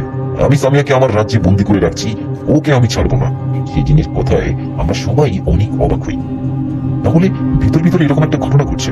এদিকে তখন হুজুর জিনটাকে বললো, তুই যা বললি তা তো মিথ্যাও হতে পারে, মানে তুই তো বানিয়ে বানিয়ে বলতে পারিস। সামিয়া যেহেতু এই ঘটনাই ঘটাইছে, তাহলে সামিয়া সত্যিটা বলতে পারবে। তুই সামিয়াকে এখানে হাজির কর, ওকে নিয়ে আয়। হুজুরের কথায় জিনটা বললো, না না, আমাকে এতটা পাগল ভাবিস না হুজুর, আমাকে বোকা বানানোর ধান্দা। আমি সামিয়াকে এখানে নিয়ে আসলে তো তোরা ওকে আটকে দিবি। আমি সামিয়ার বিষয়ে যা যা বললাম সব সত্যি। ও আমার স্ত্রী হত্যা করেছে, যার ফলে আমি ওকে ধরে নিয়ে গিয়ে আমার রাজ্যে বন্দি করেছি। আমি ওকে বিয়ে করবো, ওর বিয়ে ওর সংসার আমার সাথেই হবে। সেই জিনিস কথায় হুজুর বললেন, কালিয়ান নিজেকে এত বেশি চালাক ভাবিস না। তুই আমার এখানে কথা বলছিস, আর ওদিকে আমার জেনেরা তোর রাজ্যে গিয়ে তোমার অনুগত জিনদের মেরে সামিয়াকে নিয়ে চলে আসছে। পাশের রুমে আছে সামিয়া। হুজুরের কথায় সামিয়ার মা, আমার মা ও সামিয়ার ভাবি সবাই দৌড়ে পাশের রুমে গিয়ে দেখলেন আসলে সত্যি সামিয়া ওই ঘরে জ্ঞান হারিয়ে পড়ে আছে। এদিকে তখন সেই জিন হুজুরকে বললেন, হুজুর তুই তো তোর খেল দেখাই দিলি, এখন আমি আমার খেল দেখাবো। আমি তোদের কাউকে শান্তিতে থাকতে দেবো না, সামিয়াকে আমি আবার কোনো না কোনো এক সময় নিয়ে যাবো। কথাটা বলে সেই জিন সেখান থেকে বাতাসে মিশে গেল। জিনটা যাবার সময় সামিয়াদের বাড়ির কাছে একটা বিশাল ডাল ভেঙে সামিয়াদের ঘরের উপরে ফেললো। বিশাল একটা ডাল ঘরের উপরে পড়ায় মনে হলো বোম পড়লো। ডাল পড়ার সাউন্ডে সবাই দৌড়ে বাইরে বের হতেই দেখলাম ডাল ভেঙে পড়ে আছে। তখন হুজুর সবাইকে বললেন, কেউ ভয় পাবেন না, এটা কালিয়ান জিনের কাজ, ও রাগের মাথায় এটা করেছে। আসুন সামিয়ার কাছে যেতে হবে। কথাটা বলে হুজুর সামিয়ার কাছে গেলেন। তখন সামিয়া বেহুশ হয়েছিল। সামিয়া বেহুশ থাকায় হুজুর দোয়া কালাম পড়ে পানিতে ফু দিয়ে সেই পানি সামিয়ার শরীরে ছিটিয়ে দেওয়ার কিছুক্ষণ পর সামিয়ার হুঁশ ফেরে। সামিয়ার হুঁশ ফেরায় ও নিজেকে বাড়িতে দেখে সবাইকে জড়িয়ে ধরে কান্না করতে থাকে। তখন হুজুর সামিয়াকে সাহস দিয়ে বলে, ভয় পেও না মা, তুমি এখন বাড়িতে, তোমার কোনো ভয় নেই। কথাটা বলে সামিয়াকে পোড়া পানি খেতে দেওয়া হয়। পানি খাবার পর সামিয়াকে ঘিরে সবাই বসে। তখন হুজুর বলেন, সামিয়া, কালিয়ানজির আমাদের কিছু কথা বলেছিল, তুমি হয়তো জানো না, তোমাকে খেয়াল করে দিই। কিছুদিন আগে তুমিও তোমার বান্ধবী মিলে কোনো আম বাগানে গিয়েছিলে, আর সেখানে কি কোনো সাপকে আঘাত করেছিলে? হুজুর কথায় সামিয়া বলে, হ্যাঁ হ্যাঁ, আপনারা কিভাবে জানলেন? তখন হুজুর সব ঘটনা খুলে বললেন। হুজুর বলে, তুমি যে সাপটাকে মেরে ফেলেছো ওটা সাধারণ কোনো সাপ ছিল না, ওটা ছিল তোমার কাছে আসা জিনটার বউ। তুমি ওর বউকে মারাইও তোমার কাছে আসছে। এখন তুমি বলো তো আসলে সেদিন কি ঘটেছিল? হুজুরের কথায় সামিয়া বলেন, ঘটনাটা আমাদের বাড়িতে ঘটেনি।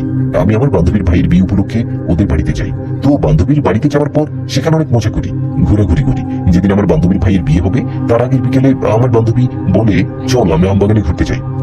বান্ধবীর কথা মতো আমরা আমবাগানে ঘুরতে যাই।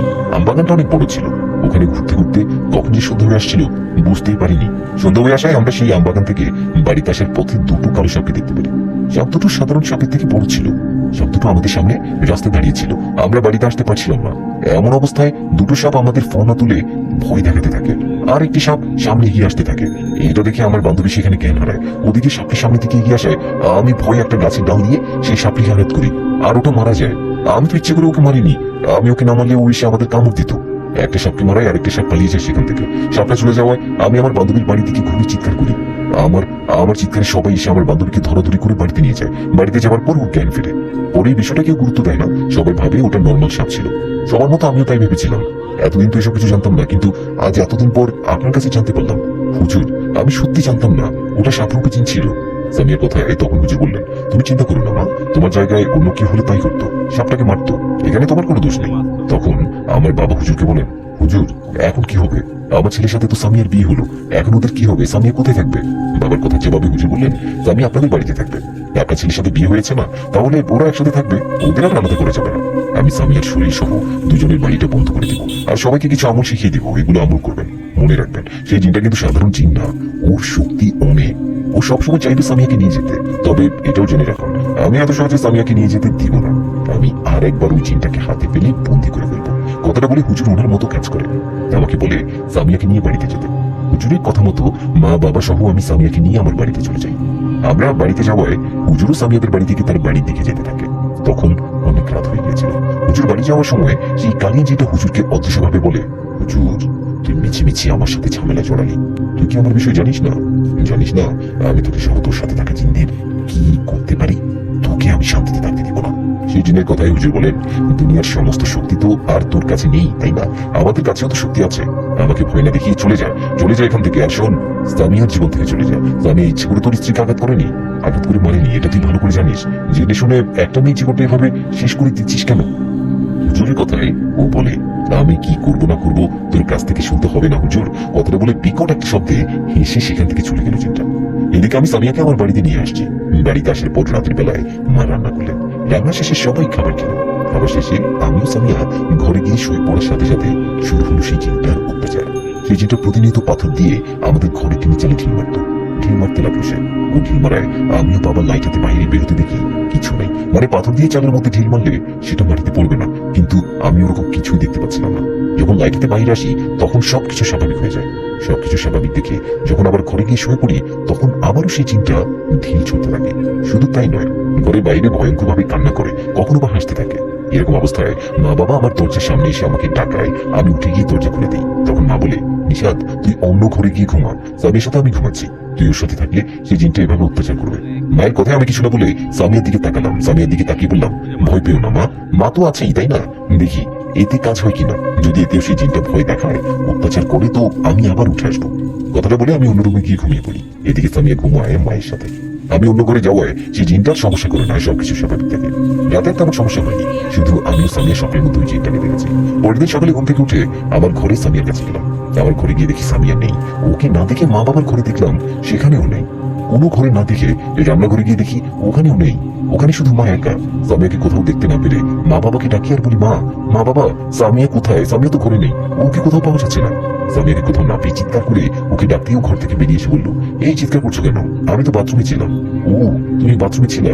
আমি তো ভয় পেয়ে গিয়েছিলাম, ভেবেছিলাম সেই জিনটা তোমাকে নিয়ে গেল কিনা।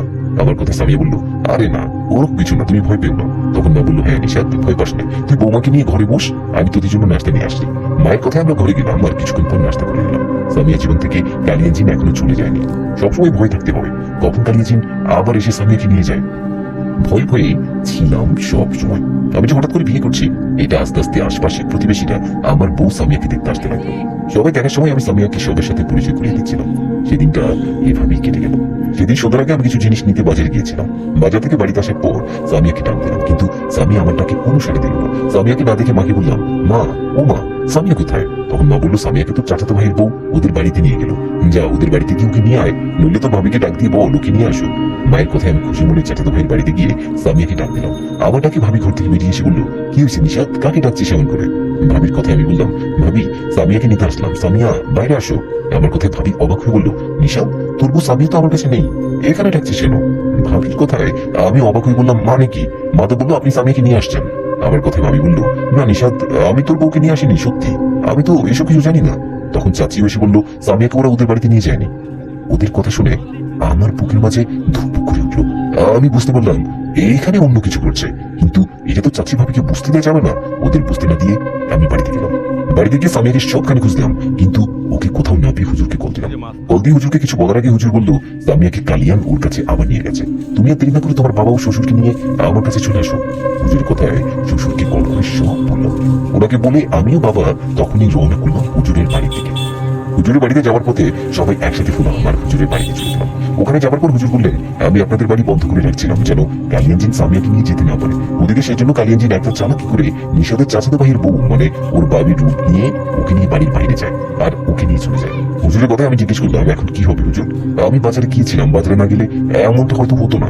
তখন হুজুর বললেন, এখন আর বলে কোনো লাভ নেই, সামিয়ার অবস্থা ভালো না। কালিয়ানজিন সামিয়াকে অনেক আঘাত করছে, কারণ সামিয়া ওকে বিয়ে করতে রাজি হয়নি বলে। কালিয়ান আজকেই ওকে বিয়ে করবে। বিয়ে করবে বলতে এতক্ষণ বিয়ে করতো, কিন্তু আমার দুজন ছাত্রজিন তখন কি বিয়েটা ভেঙে দিয়েছে। বিয়ে ভেঙে দেওয়ার কালিয়ান জিন আমার ছাত্র জিন দুটোকে আঘাত করে আহত করছে। হুজুরের এমন কথায় আমরা ভয় পেয়ে বলি, এখন তাহলে কি হবে? আমরা কি স্বামীকে ফিরে পাবো না? ওকে তাহলে কালিয়ান জিন বিয়ে করবে? আমাদের কথায় হুজুর বললেন, চিন্তা করবেন না, আমি কালিয়ানকে এখনই হাজির করছি। কথাটা বলে হুজুর কালিয়ান জিনকে হাজির করার চেষ্টা করলেন, কিন্তু সেই জিন কোনোভাবে হাজির হয় না। জিন হাজির না হওয়ায় হুজুরকে বললাম, হুজুর ও তো হাজির হচ্ছে না, এখন উপায় কি? তখন হুজুর বললেন, চিন্তা করবেন না, আমি দেখছি কি করা যায়। এই বলে হুজুর ওনার বন্ধু জিনকে সেখানে ডাকলেন। তখন ওনার বন্ধু জিন হুজুরকে বললেন, হুজুর এভাবে কালিয়ান জিন হাজির হবে না, আমি আপনাকে কিছু রিচুয়াল শিখিয়ে দিচ্ছি। এটা করলে কালিয়ান জিন এখানে হাজির হতে বাধ্য হবে। আপনি ওকে এখানে হাজির করে সহজে ছেড়ে দিবেন না, ও যাই বলো আমরা আছি। কথাটা বলে বন্ধু জিন হুজুরকে সব শিখিয়ে দিলেন। ওরা শিখিয়ে দেওয়ার কথা মতো হুজুর মাটিতে একটা গোল বৃত্ত এঁকে আমাদের সবাইকে নিয়ে সেই গোল বৃত্তের ভিতরে গেল। সেখানে যাবার পর বন্ধু জিনে শিখিয়ে দেওয়ার কথা মতো হুজুর কালিয়ান জিনকে হাজির করার চেষ্টা করলেন। এবার কালিয়ান জিন সেখানে হাজির হন। ও হাজির হয়ে বলেন, হুজুর আগের বার আমাকে বোকা বানিয়েছিলেন না, এবার কোথায় যাবি? আমি সামিয়াকে আমার মায়াজালি বন্দি করে রেখেছি, যেখান থেকে তোর জিনেরা ওকে কোনোভাবে নিয়ে আসতে পারবে না। জিনের কথায় হুজুর বললেন, কালিয়ান আজকে আর তোমার সাথে ভালো ব্যবহার করবো না, সোজাসুজি একটা কথা বলছি, তুই সামিয়াকে ফিরিয়ে দিয়ে ওর জীবন থেকে সারা জীবনের জন্য চলে যাবে কিনে বল। না গেলে কি করবি? মারবি আমাকে নাকি বন্দি করবি? মনে রাখিস হুজুর, আমি আমার অনুগত অনেক জিনকে বিভিন্ন দিকে অনেক কাজে রেখে আসছি। কিছু জিনেরা সামিয়াকে বন্দি করে ধরে আছে, ওরা অনেক শক্তিশালী। আমি তোর এখানে আসার সময় ওদের বলে আসছি, আমার কিছু হলে ওরা যেন সামিয়াকে মেরে ফেলে, তাই আমাকে কিছু করার আগে ভেবে কাজ করবি। জিনের কথায় হুজুর বললেন, সামিয়ার কিছু হলে তুই বেঁচে থাকতে ভাবছিস? তুই বেঁচে থাকবি ভাবছিস? তোকে শেষবারের মতো একটা সুযোগ দিচ্ছি, সামিয়াকে ফিরিয়ে দিয়ে চলে যা, যাবে কিনা বল। হুজুর কথা চিন্তা করলেন, হুজুর এত কিছু বলার পরও আমাকে ভয় দেখাচ্ছিস? আমি সবার মতো তোর পরিবারের পিছনে লাগবো বলে দিলাম। ওর কথায় হুজুর বললেন, অনেক হয়েছে আর না। কথাটা বলে হুজুর কালিয়ান জিনকে বন্দি করবে এমন একটা সময় হঠাৎ করে সেখানে চলে আসলেন কালিয়ান জিনের অনুসারী কয়েকটা জিন। ওরা এসে হুজুর সহ আমাদেরকে এমন করে আঘাত করলেন যে আমরা ছিটকে গিয়ে পড়লাম ঘরের কোণে। আমরা ছিটকে পড়ে ব্যথায় চিৎকার করছিলাম। তখন হুজুর কষ্ট করে উঠে দাঁড়ালেন, আর তখনই হুজুরের কাছে আসলেন ওনার বন্ধু ও ছাত্র জিনেরা। ওরা এসে কোনো কথা না বলে কালিয়ান জিন ও তার অনুগত জিনদের সাথে যুদ্ধ করতে লাগলো। বেশ কিছুক্ষণ যুদ্ধ শেষে হুজুরের বন্ধু জিনেরা কালিয়ান জিনের অনুগত সকল জিনকে মেরে ফেললো আর কালিয়ান জিনকে ধরে হুজুরের সামনে বসালেন। তখন হুজুর বললেন, কালিয়ান এখন কি হলো? এখন কোথায় যাবি? হুজুর কথায় তখন সেই জিনটা বললেন, মনে নাই সামি আমার কাছে বন্দি? আমাকে কিছু করে দেখ, সামিয়ার কি অবস্থা করে ওরা। ওর কথায় হুজুর ওর কথা না বাড়িয়ে ওকে বোতল বন্দি করে ফেললেন। বোতলে বন্দি করার সময় ও হুজুরের কাছে মাপ চাইছিল। ও বলছিল, আমি সামিয়াকে ছেড়ে চলে যাবো, ছেড়ে দিন আমাকে। কিন্তু হুজুর কোনো কথা না শুনে ওকে বোতল বন্দি করে ফেলল। কালিয়ানকে বোতল বন্দি করার পর হুজুর তার বন্ধু জিনদের বললেন, আপনি এই বোতলটা সাথে করে কালিয়ান জিনের রাজ্যে যান, আর সামিয়াকে যে জিনেরা বন্দি করে রাখছে ওদের দেখান আর বলেন সামিয়াকে ছাড়লে কালিয়ানকে ছেড়ে দিবে। এভাবে বলে ওদের বোকা বানাতে হবে। হুজুরের কথায় ওনার বন্ধু জিন চলে গেলেন জিন রাজ্যে, আর সামিয়াকে যারা বন্দি করছে তাদের উদ্দেশ্যে বললেন, তোমরা কি সামিয়াকে ছাড়বে? যদি না ছাড়ো তাহলে তোমাদের গুরু কালিয়ান জিন এই বোতলের ভিতরে পচে মরবে। ওকে মুক্ত করতে চাইলে এই মায়াজাল কেটে ওকে বের করে নিয়ে আসো। সেই জিনের কথায় কালিয়ান জিনের অনুসারী জিনেরা শুরুতে রাজি না হলেও পরে রাজি হয়, আর সামিয়াকে মায়াজাল থেকে বের করার সাথে সাথে হুজুরের সাথে থাকা জিনেরা সামিয়াকে নিয়ে সেখান থেকে হুজুরের বাড়িতে আসে। হুজুরের বন্ধু জিনের পিছে পিছে ওই জিনেরাও আসে আর হুজুরকে বলে, হুজুর এটা কি হলো? তুই আমাদের গুরু কালিয়ান জিনকে বন্দি করছিস, বন্দি করে আবার বললি মেয়েটাকে ছেড়ে দিলে ওকে ছেড়ে দিবি, কিন্তু মেয়েটাকে ছাড়ার পরও কেন আমাদের গুরুকে ছাড়ছিস না? এখনই ছেড়ে দে বলছি। কিন্তু হুজুর তো কালিয়ানকে ছাড়বে না। এটা দেখে ওই জিনেরা হুজুরকে আক্রমণ করতে আসলে হুজুর ওদেরকে বন্দি করে, ওদের বন্দি করে মাটিতে নিচে পুঁতে রাখেন। আর আমাদের সবাইকে বলেন আল্লাহর রহমতে আর কোনো সমস্যা হবে না, গার্ডিয়ান জিন এখন বন্দী। আশা করি সামিয়ার সংসারে আর কোনো ঝামেলা হবে না। এই বলে হুজুর সামিয়ার শরীরে দোয়া তালা করে ফু দিয়ে দেন। তারপর আমরা সেখান থেকে বাড়িতে আসি। বাড়িতে আসার পর থেকে আল্লাহর রহমতে ভালো আছি। সামিয়ার সাথে আর কোনো ঘটনা ঘটেনি। জিনের সাথে সহবাস এটা তো একটা নাম মাত্র। আমার এই গল্পটা লেখার কারণ কালো জাদু থেকে মানুষকে সাবধান করা। আপনারা সবাই শুনুন, কালো জাদু করে অন্য কারো ক্ষতি করতে চাইলে নিজে ক্ষতি হবে এবং সেটা ভয়ঙ্কর হবে। কখনো কালো জাদুর মতো পাপ কাজ করবেন না। এই গল্পটি এখানে শেষ করলাম। গল্পটি কেমন লেগেছে জানাবেন সবাই, ও গল্পটি সবার মাঝে শেয়ার করে দিবেন। उसमें एक परिवार रहता था। उस परिवार में सबसे बड़ा जो आदमी था वो हाल ही में एक बड़ी सरकारी नौकरी से रिटायर्ड हुआ था। उसके परिवार में एक बेटी थी अनु नाम की और एक बेटा था रोशन। बेटी कॉलेज में पढ़ाई कर रही थी और उसकी शादी की बात चल रही थी। बेटा एक अच्छी कंपनी में नौकरी करता था और अच्छी खासी कमाई कर रहा था। उनकी एक पत्नी भी थी और वो बहुत कम बार घर से बाहर दिखाई देती थी। कभी कभी वो मेरी माँ से मिलने हमारे घर आया करती थी, लेकिन 5 मिनट से ज्यादा वो कभी रुकी नहीं। उनके घर में गाड़ी थी, बाइक थी और एक बहुत बड़ा घर था। घर का सबसे बड़ा व्यक्ति जो रिटायर्ड आदमी था, उसका काम बस लोगों से झगड़ा करना था। वैसे वो पूरा परिवार थोड़ा अजीब स्वभाव का था। वो कभी किसी से ठीक से बात नहीं करते थे। सब्जी वाला हो, कोई भी हो, कोई गरीब हो तो उनसे गाली गलौज करना, उल्टी सीधी बातें कहना उनकी आदत थी। उनकी पत्नी को छोड़कर पिता, बेटा और बेटी सब एक जैसे स्वभाव के थे। उनके अजीब बर्ताव के कारण पूरे इलाके में उनसे कोई बात तक नहीं करता था, लेकिन उन्हें अपनी अमीरी पर बहुत घमंड था और पड़ोस के लोगों के सामने वो ऐसे पेश आते जैसे वो कोई राजा हो। ऐसे ही एक साधारण सा दिन था। हमारे इलाके में जो घर थे वो कॉलोनी की तरह थे, मतलब अलग अलग और एक दूसरे से थोड़ा अंतर रखकर, और हर घर कोई कंपाउंड था। और उस दिन हमारे इलाके में एक किन्नर आ गया। वो शायद शाम का वक्त था। आमतौर पर वह किन्नर नहीं आते थे, पर पता नहीं उस दिन वो किन्नर कहां से आ गया था। वो लोगों के गेट के पास जाकर ताली बजाता था और उसे जो कुछ भी मिल जाता उसे लेकर वो आगे बढ़ रहा था। मैं उस समय अपने घर की छत पर कुछ काम कर रहा था। वो हमारे घर के गेट पर आ गया और वहां आकर उसने गेट बजाते हुए अपनी ताली बजाई।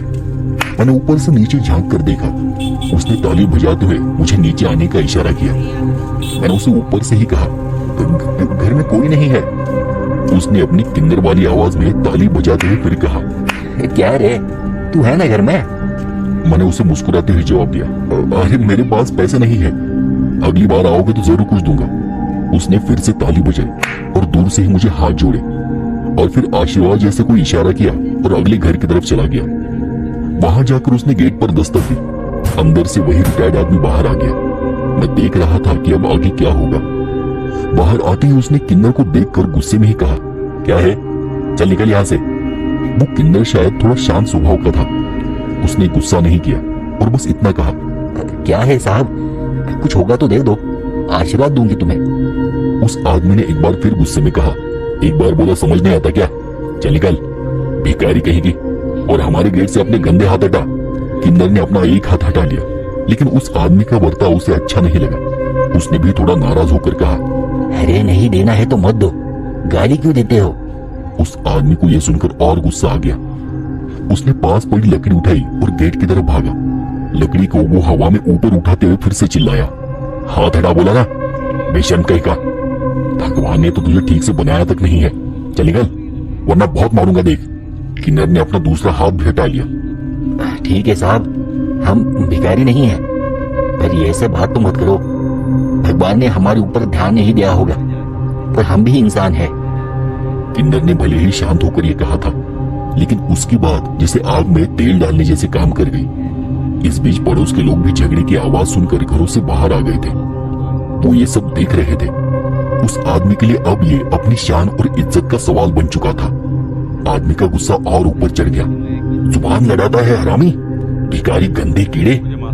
आदमी ने गुस्से में आकर लकड़ी उसके सिर पर मार दी। लकड़ी इतनी जोर से मारी थी कि वो किन्नर पीछे गिर पड़ा। उसके सिर पर चोट लगी और खून बहने लगा। सिर पर गहरी चोट थी और खून चेहरे पर बहकर फैल गया था। लकड़ी ऊबड़ खाबड़ थी और इसलिए चेहरे पर गहरा घाव हो गया। पूरा चेहरा खून से भर गया। किन्नर ने अपनी साड़ी से चेहरा ढक लिया। खून इतना ज्यादा बह रहा था कि वो उसकी आंखों, नाक और मुंह तक चला गया था। आदमी को इससे कोई फर्क नहीं पड़ा। उसे न किन्नर पर दया आई, न उसने अपने गुस्से को रोका। उसने फिर से गुस्से में गाली देते हुए कहा, चल निकल यहाँ से कीड़े, हमारी जमीन को अपवित्र मत कर। मैं अब तक नीचे जा चुका था और अपने गेट के पास खड़े होकर ये सब देख रहा था। किन्नर के चेहरे से लग रहा था कि उसे बहुत दर्द हो रहा है। उसकी एक आंख से आंसू बह रहे थे तो दूसरे से खून। उसका चेहरा रोने जैसा हो गया था और वो थरथरा रहा था। किन्नर ने तब जमीन से उठते हुए कहा, जा रहा हूँ साहब, लेकिन देखना इस गरीब की आ लगेगी तुम्हें। देखना मैं वापस आऊंगा, तेरा कर्म लिख कर जाऊंगा। आदमी ये सुनकर और गुस्से में लाल हो गया। उसने चिल्लाकर कहा, अब क्या एक हिजड़ा मेरा कर्म लिखेगा? वो आदमी भागता हुआ किन्नर के पास गया और उसकी कमर पर जोर से लात मारी। किन्नर फिर से नीचे गिर पड़ा। आदमी ने और 3-4 बार उसे लातों से और घूंसों से मारा। उसे गंदी गंदी गालियां देने लगा। गालियां इतनी गंदी थी कि उन्हें सुनना तक मुश्किल हो रहा था। संयोग से उसी समय उसकी पत्नी कहीं से वहां आ गई और ये सब देखकर वो अपने पति को रोकने के लिए आगे बढ़ी। उसने किसी तरह अपने पति को पीछे खींच लिया, लेकिन वो घमंडी आदमी इतना गुस्से में था कि उसने अपने पत्नी को भी जोर का तमाचा मार दिया। किन्नर जमीन पर पड़ा था और वो ये सब देख रहा था। शायद वो मन ही मन में ये सोच रहा होगा कि ये आदमी कितना निर्दयी, बदतमीज और घमंडी है। ये सब देखकर किन्नर को भी गुस्सा आ गया। उसने अपने खून से सने पल्लू से चेहरा पोंछा। गुस्से से नथुने फुलाते हुए वो खड़ा हो गया और उससे कहा, हिजड़ा कहता है, असली हिजड़ा तू है। अब देख क्या होता है। मैं वापस आऊंगा, तू बस देखता रहे। आदमी ने फिर से उसे लात मारी। इस बार किन्नर गिरा नहीं, थोड़ा लड़खड़ाया और गुस्से में वहां से चला गया। पड़ोस के सभी लोग ये तमाशा देख रहे थे। उस आदमी को ऐसा लग रहा था जैसे उसने कोई बड़ा काम किया हो। उसने अपनी पत्नी को धक्का देकर अंदर धकेल दिया और खुद भी घमंड में सीना चौड़ाकर घर के अंदर चला गया। किन्नर वहां से चला तो गया था, लेकिन अब आगे क्या होगा ये कोई नहीं जानता था। शाम को उस आदमी के बेटा बेटी घर आ गए। तब तक मेरे घर वाले भी घर लौट चुके थे। सुबह हुए झगड़े की बात पूरे इलाके में फैल चुकी थी। सभी को डर था कि न जाने अब आगे क्या होने वाला है। रात को सबका खाना हो चुका था। सारे लोग शायद सोने की तैयारियां कर रहे थे। बस कुछ कुछ घरों की लाइटें चालू थी। रात के लगभग 11:30 बजे की बात होगी। मैं अपनी खिड़की के पास बैठा था और अपनी खिड़की बंद करने ही जा रहा था। अचानक गेट पर जोर जोर से बजने की आवाज सुनाई दी। कोई जोर जोर से चिल्ला रहा था,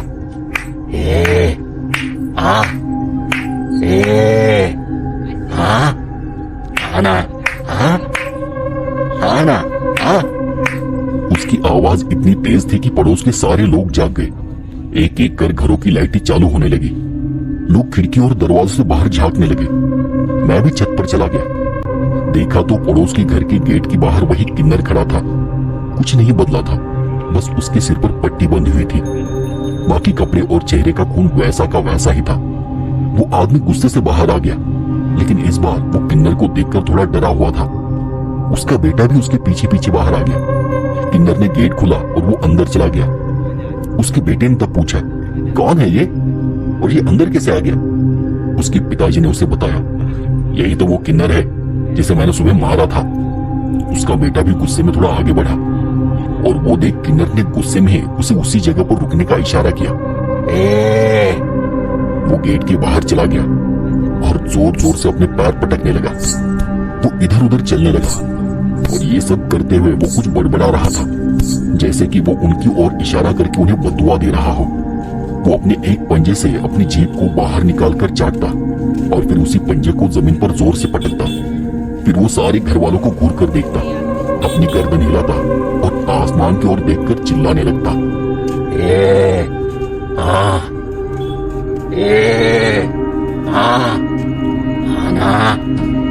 लोग ये सब देख रहे थे। उसका रूप इतना भयानक था कि उसे देखकर ही डर लग रहा था। वो काली माँ जैसे जीभ बाहर निकालकर आंखें बड़ी बड़ी कर अजीब आवाजें निकालता। फिर वो अपनी ही जीभ को चाटता और पंजा जमीन पर पटकता और फिर से आसमान की तरफ देखकर चिल्लाता,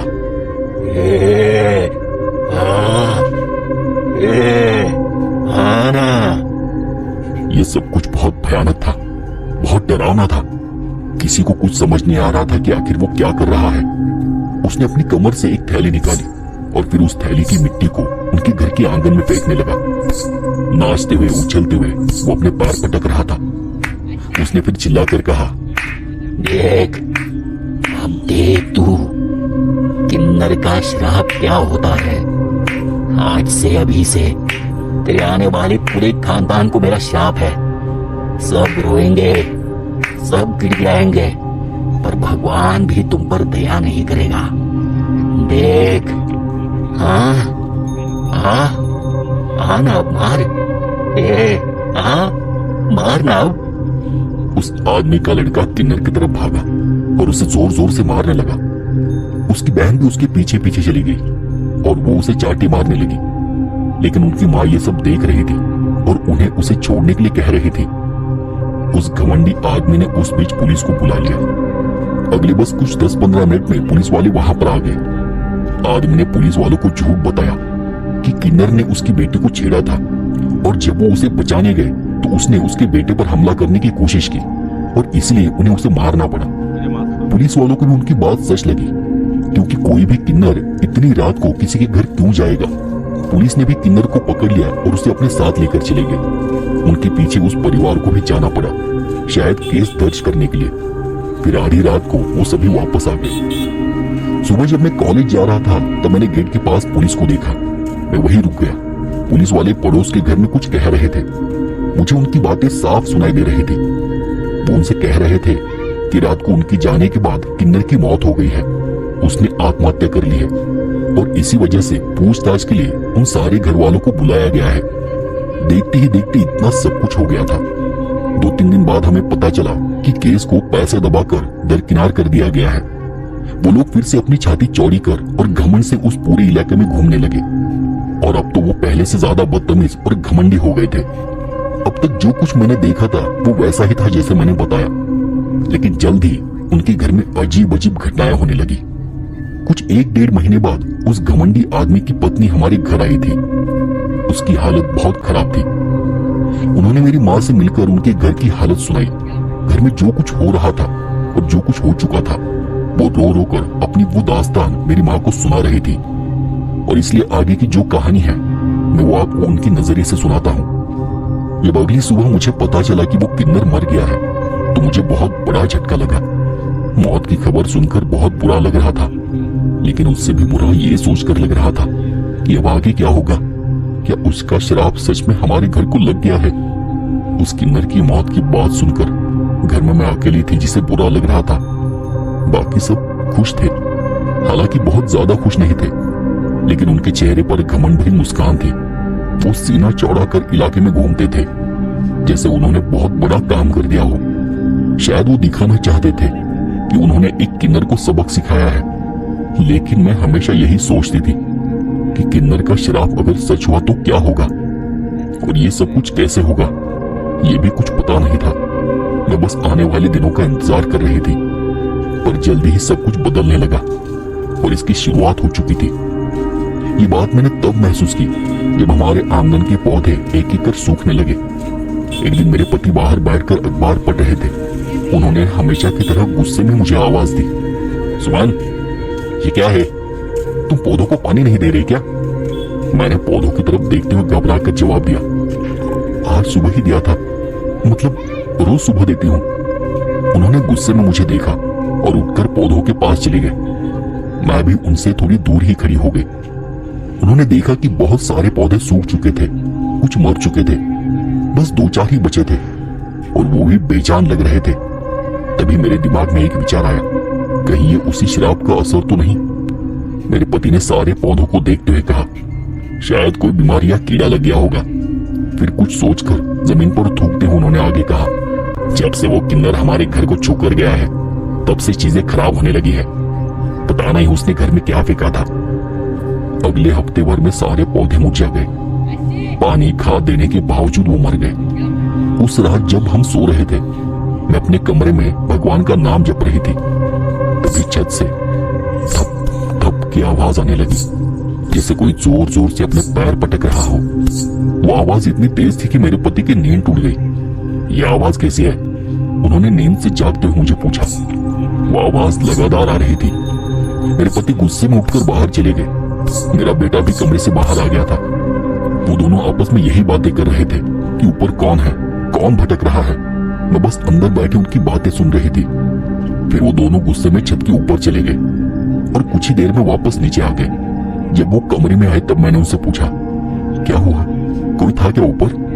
उन्होंने गुस्से में ही जवाब दिया, कोई नहीं था, और अब तुम भी सो जाओ, पता नहीं ये रात रात क्या करती रहती हो। मेरे हाथ किसी अनजान डर से कांप रहे थे। मेरे हाथ में जो पूजा की माला थी वो अचानक गर्म होने लगी थी। उसे छू पाना भी मुश्किल हो गया था। मैंने तुरंत माला को लकड़ी के बक्से में रखा और पूजा घर में जाकर उसे रख दिया। मुझे बार बार ऐसा लग रहा था कि हमारे घर पर कोई बड़ी मुसीबत आने वाली है, और ये उसकी शुरुआत थी। पेड़ों का सूखना और ये अजीब आवाजें, ये सब उस खतरे की चेतावनी थी। इन्हीं ख्यालों में सोचते हुए मेरी आंख लग गई। पता नहीं कब पर कुछ देर बाद मुझे कहीं से चिरमराने की आवाज सुनाई दी। मैं आधी नींद में था। मैंने आंखें खोलकर आवाज को ध्यान से सुनने की कोशिश की। आवाज बाहर से कहीं से आ रही थी।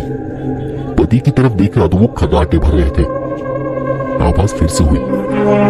मुझे महसूस हुआ कि आवाज बाहर के गेट की है। मैं तब खिड़की के पर्दे के पीछे छुपकर बाहर देखने लगी। देखा तो बाहर कोई महिला गेट के पास खड़ी थी। महिला थी या कुछ और समझ नहीं आ रहा था, क्योंकि उसके चलने का ढंग बहुत ही अजीब सा था। मैंने मुड़कर अपने पति को देखा और सोच रही थी कि उन्हें जगाऊं या नहीं, पर जब मैंने फिर से बाहर देखा तो वहां कुछ भी नहीं था। बस हमारे गेट के पास एक स्ट्रीट लाइट चमक रही थी। मैं ठीक से देखने लगी। मैं बाहर जाकर देखना चाह रही थी कि तभी धप धप की आवाज हुई। दरवाजे पर किसी ने दस्तक दी थी। एक अजीब सी सरसराहट मेरे पूरे शरीर में दौड़ गई। समझ नहीं आ रहा था कि मैं क्या करूं। इन्हें जगाऊंगी तो ये गुस्सा हो जाएंगे, फिर से मुझे दो चार बातें सुनाएंगे और बाहर जो कुछ भी होगा उसे भी गाली देंगे। इससे अच्छा है कि मैं खुद जाकर देख लूं। दरवाजे से बार बार थपथपाहट की आवाज आ ही रही थी। मैं घबराते हुए धीमे कदमों के साथ दरवाजे तक जा पहुंची। मेरे दरवाजे के पास जाते ही वो थपथपाहट अचानक से रुक गई। मैंने दरवाजे के कीहोल से बाहर झांक कर देखा। बाहर वही किन्नर खड़ा था। शतविक्षत शरीर, शतविक्षत चेहरा। मुझे तो उसका नाम तक नहीं पता था। उसका चेहरा बहुत विकृत हो गया था और एक भयानक मुस्कान से उसके दांत मुड़े हुए लग रहे थे।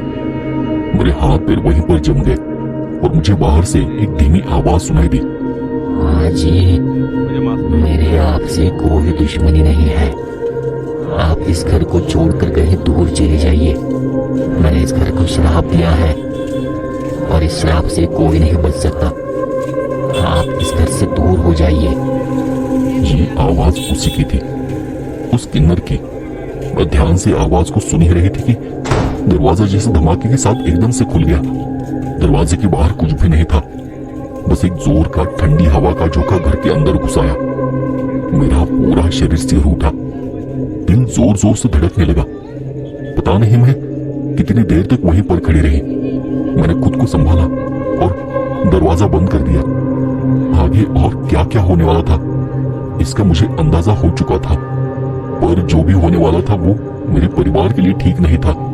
मैं चुपचाप जाकर अपने बिस्तर पर लेट गई। पूरी रात में बार बार करवट बदलती रही, पर मुझे एक पल भी नींद नहीं आई। पता नहीं चला कि कब सुबह हो गई। मैं सुबह तक सोई नहीं थी, बस बिस्तर में लेटी पड़ी थी। सुबह मेरे पति उठकर नहा धोकर बाहर आंगन में कुछ कर रहे थे। बेटा और बेटी अपनी अपनी तैयारी में थे। बेटे ने मेरे कमरे में आकर पूछा, माँ आज नाश्ता नहीं बनेगा क्या? पिताजी को पता चला तो खामखा गुस्सा हो जाएंगे। मैं जानती थी कि इस घर में मेरी कोई इज्जत नहीं है। मैं उन्हें बताना तो चाहती थी कि मैंने कल क्या देखा था, पर मैं ये भी समझती थी कि मेरी बात पर कोई विश्वास नहीं करेगा। उल्टा मुझ पर ही सब लोग हंसेंगे, मुझ पर बातें बनाएंगे। इसलिए मैं चुपचाप उठकर फिर से किसी मशीन की तरह रोजमर्रा के कामों में लग गई। उस रात फिर से छत पर धप धप करके पैर पटकने की आवाज सुनाई दी, ठीक वैसे ही जैसे कल रात सुनाई दी थी। मेरे पति और बेटे ने जाकर फिर से देखा और वापस घर में आकर कहा कि उन्हें वहां कुछ भी दिखाई नहीं दिया। मेरे पति ने कमरे का दरवाजा गुस्से से पटकते हुए मुझसे कहा, समझ में ही नहीं आ रहा कि आवाजें कहां से आ रही है, ये कौन है? मैंने उनकी तरफ देखकर कहा, वो आ गया है अपना श्राप पूरा करने। मेरे पति ने अजीब तरह से मुझे घूरते हुए पूछा, कौन आ गया है? मैंने अपनी नजर चुराकर उन्हें जवाब दिया, वो जिसे आपने मारा था, वो किन्नर।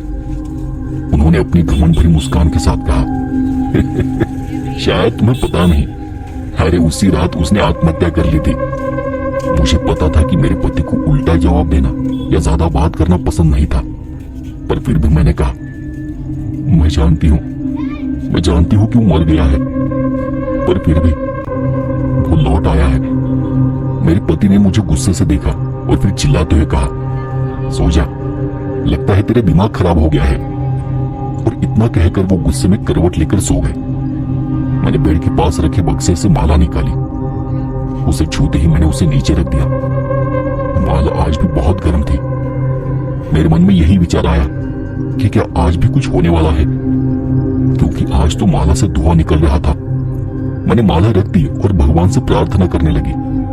उसके कुछ देर बाद जब मैं सोने जा रही थी तो बाहर के गेट से जोर की आवाज सुनाई दी। आवाज इतनी तेज थी कि मेरे पति भी चौंक उठे। क्या हुआ? कैसी आवाज थी? उन्होंने गुस्से में मुझे देखते हुए पूछा। मैंने घबराकर नम्रता से सिर हिलाते हुए कहा, मुझे नहीं पता। वो गुस्से में चिढ़कर वहां से उठ खड़े हुए। साला 2-3 दिन से देख रहा हूं, कुछ न कुछ अजीब हो रहा है, पता नहीं कौन है। मिल गया ना तो उसे भी उस छक्के की तरह सबक सिखा दूंगा। वो खिड़की के पास जाकर वहां झांकने लगे, पर बाहर कुछ भी नहीं था। तभी दरवाजे पर थप थप की आवाज सुनाई दी। मुझे कल वाली बात याद आ गई और फिर मेरा दिल दहल उठा। मेरे पति गुस्से में पैर पटकते हुए कमरे से बाहर जाने लगे और मैं भी उनके पीछे पीछे बाहर चली गई। बाहर देखा तो हमारी बेटी अनु दरवाजे पर अपना सिर पटक रही थी। अनु अनायास ही रात को पागलों जैसी हरकतें कर रही थी। ऐसा लग रहा था जैसे पूरा घर पागल हो गया हो। इस वक्त मेरा बेटा भी अपने कमरे से बाहर आ गया। अपनी आंखें मलते हुए उसने पूछा, अब इसको क्या हो गया? अरे पापा, सुबह मुझे जल्दी जाना है।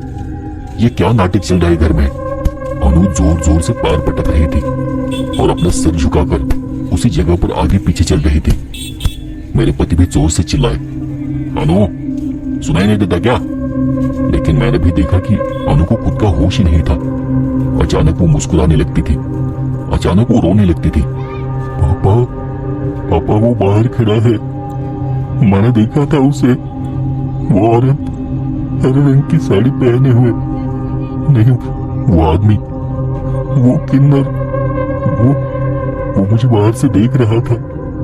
अपनी जीभ निकाल कर आंखें बड़ी बड़ी कर मुझे घूर रहा था। मेरे पति और बेटा रोशन दोनों उसकी बातें सुनकर हैरान थे, पर मैं नहीं, जैसे मुझे पता था कि ये सब होने वाला है। फिर भी मैंने घबराते होने कहा, मैंने आपसे कहा था ना कि वो वापस आ गया है। मेरे पति गुस्से में मुझ पर चिल्लाते हुए बोले, चुप कर, बकवास करती है, एक थप्पड़ लगाऊंगा तो सबका दिमाग ठिकाने पर आ जाएगा। फिर उन्होंने रोशन की ओर देखकर कहा, रोशन, अनु को उसके कमरे में लेकर जा, और आखिरी बार कह रहा हूं, ये सारी बकवास अभी और यही खत्म कर दो। रोशन अनु के पास चला गया। अनु बाहर इशारा करते हुए अब भी रो रही थी। वो कुछ कह रही थी। वो बाहर है, दरवाजे के बाहर, मैंने उसे देखा है। जैसे ही रोशन उसका हाथ पकड़ने की कोशिश की, एक ऊंची और अजीब सी आवाज पूरे घर में गूंज उठी, छूना मत मुझे, वरना मार डालूंगी। उसकी आवाज सुनते ही रोशन ने अपना हाथ पीछे खींच लिया। वो आवाज सुनकर घबरा गया और बाबा की ओर देखने लगा। अनु की आवाज बदल चुकी थी। अनु रोते हुए अपने आप से कुछ बुड़बुड़ाने लगी। मेरी क्या गलती थी? मैंने आपका क्या बिगाड़ा था? भीख ही तो मांग रही थी ना, लेकिन आप लोगों ने मुझे किसी कुत्ते की तरह पीटा, मुझ पर झूठे आरोप लगाए। आप लोग इतने निर्दयी कैसे हो सकते हैं? इसने और इस लड़की ने भी मुझे मारा। उसने मुझे गाल पर थप्पड़ मारा था ना। आज उसे थप्पड़ का जवाब मिलेगा। आज सबका कर्ज उतर जाएगा। उसकी बातें सुनकर मेरे पति भी चौंक गए। उनके उसके चेहरे से ये साफ दिख रहा था कि उनका दिमाग भी सुन्न पड़ चुका है। वो सब देख रोशन भी सहम गया। घबराई नजरों से वो कभी हमें तो कभी अनु को देख रहा था। अनु रोते हुए अपनी आंखें पलट रही थी और अब घर में हर किसी को यह बात समझ आ गई थी कि ये आवाज किसकी है और वो किस बारे में बात कर रही है। मैंने दूर से उससे कहा, प्लीज प्लीज मेरी बेटी को जाने दो, वो मासूम है, उसे नहीं पता था कि वो क्या कर रही है। वो एक नादान बच्ची है, प्लीज प्लीज उसे छोड़ दो। लेकिन वो अजीब आवाज में हंसने लगी। नहीं पता था नहीं पता था जब ये कॉलेज के नाम पर लड़कों से मिलने जाती थी, या तभी से नहीं पता होता था कि ये नादान बच्ची है? या फिर जब ये अपने फ्रेंड्स और पढ़ाई के नाम पर अपने बॉयफ्रेंड के घर रात गुजारती थी, क्या तभी से पता नहीं होता था कि ये बच्ची है? जब ये चुप चुप कर शराब पीती है, गंदे गंदे काम करती है, घर में झूठ बोलकर कहीं बाहर रुकती है, क्या तभी से पता नहीं होता कि ये मासूम है? तुम्हें तो कुछ भी पता नहीं है रे। हाय रे हाय, कैसी फैमिली है ये? ये सब बोलते हुए अनु किसी किन्नर की तरह जोर जोर से ताली बजाने लगी। मेरे पति अब बहुत घबराए हुए थे और अपनी बेटी पर शायद गुस्सा भी थे। तभी मेरी बेटी की आवाज अचानक से बदल गई। वो हमें देखने लगी जैसे कुछ हुआ ही ना हो। आप लोग मुझे ऐसे क्यों देख रहे हो? यहाँ क्या हो रहा है? और मैं मेरे कमरे से यहाँ कैसे आ गई? अनु के सामान्य होते ही मेरे पति का डर गुस्से में बदल गया। उन्होंने गुस्से में उसके पास जाकर उसे जोर का थप्पड़ जड़ दिया। थप्पड़ इतना जोर का था कि अनु नीचे गिर पड़ी। नीचे गिरते ही उसने अचानक अपनी गर्दन उठाई और पिताजी की तरफ देखकर जोर जोर से हंसने लगी। अब बताओ बताओ, मेरी क्या गलती थी?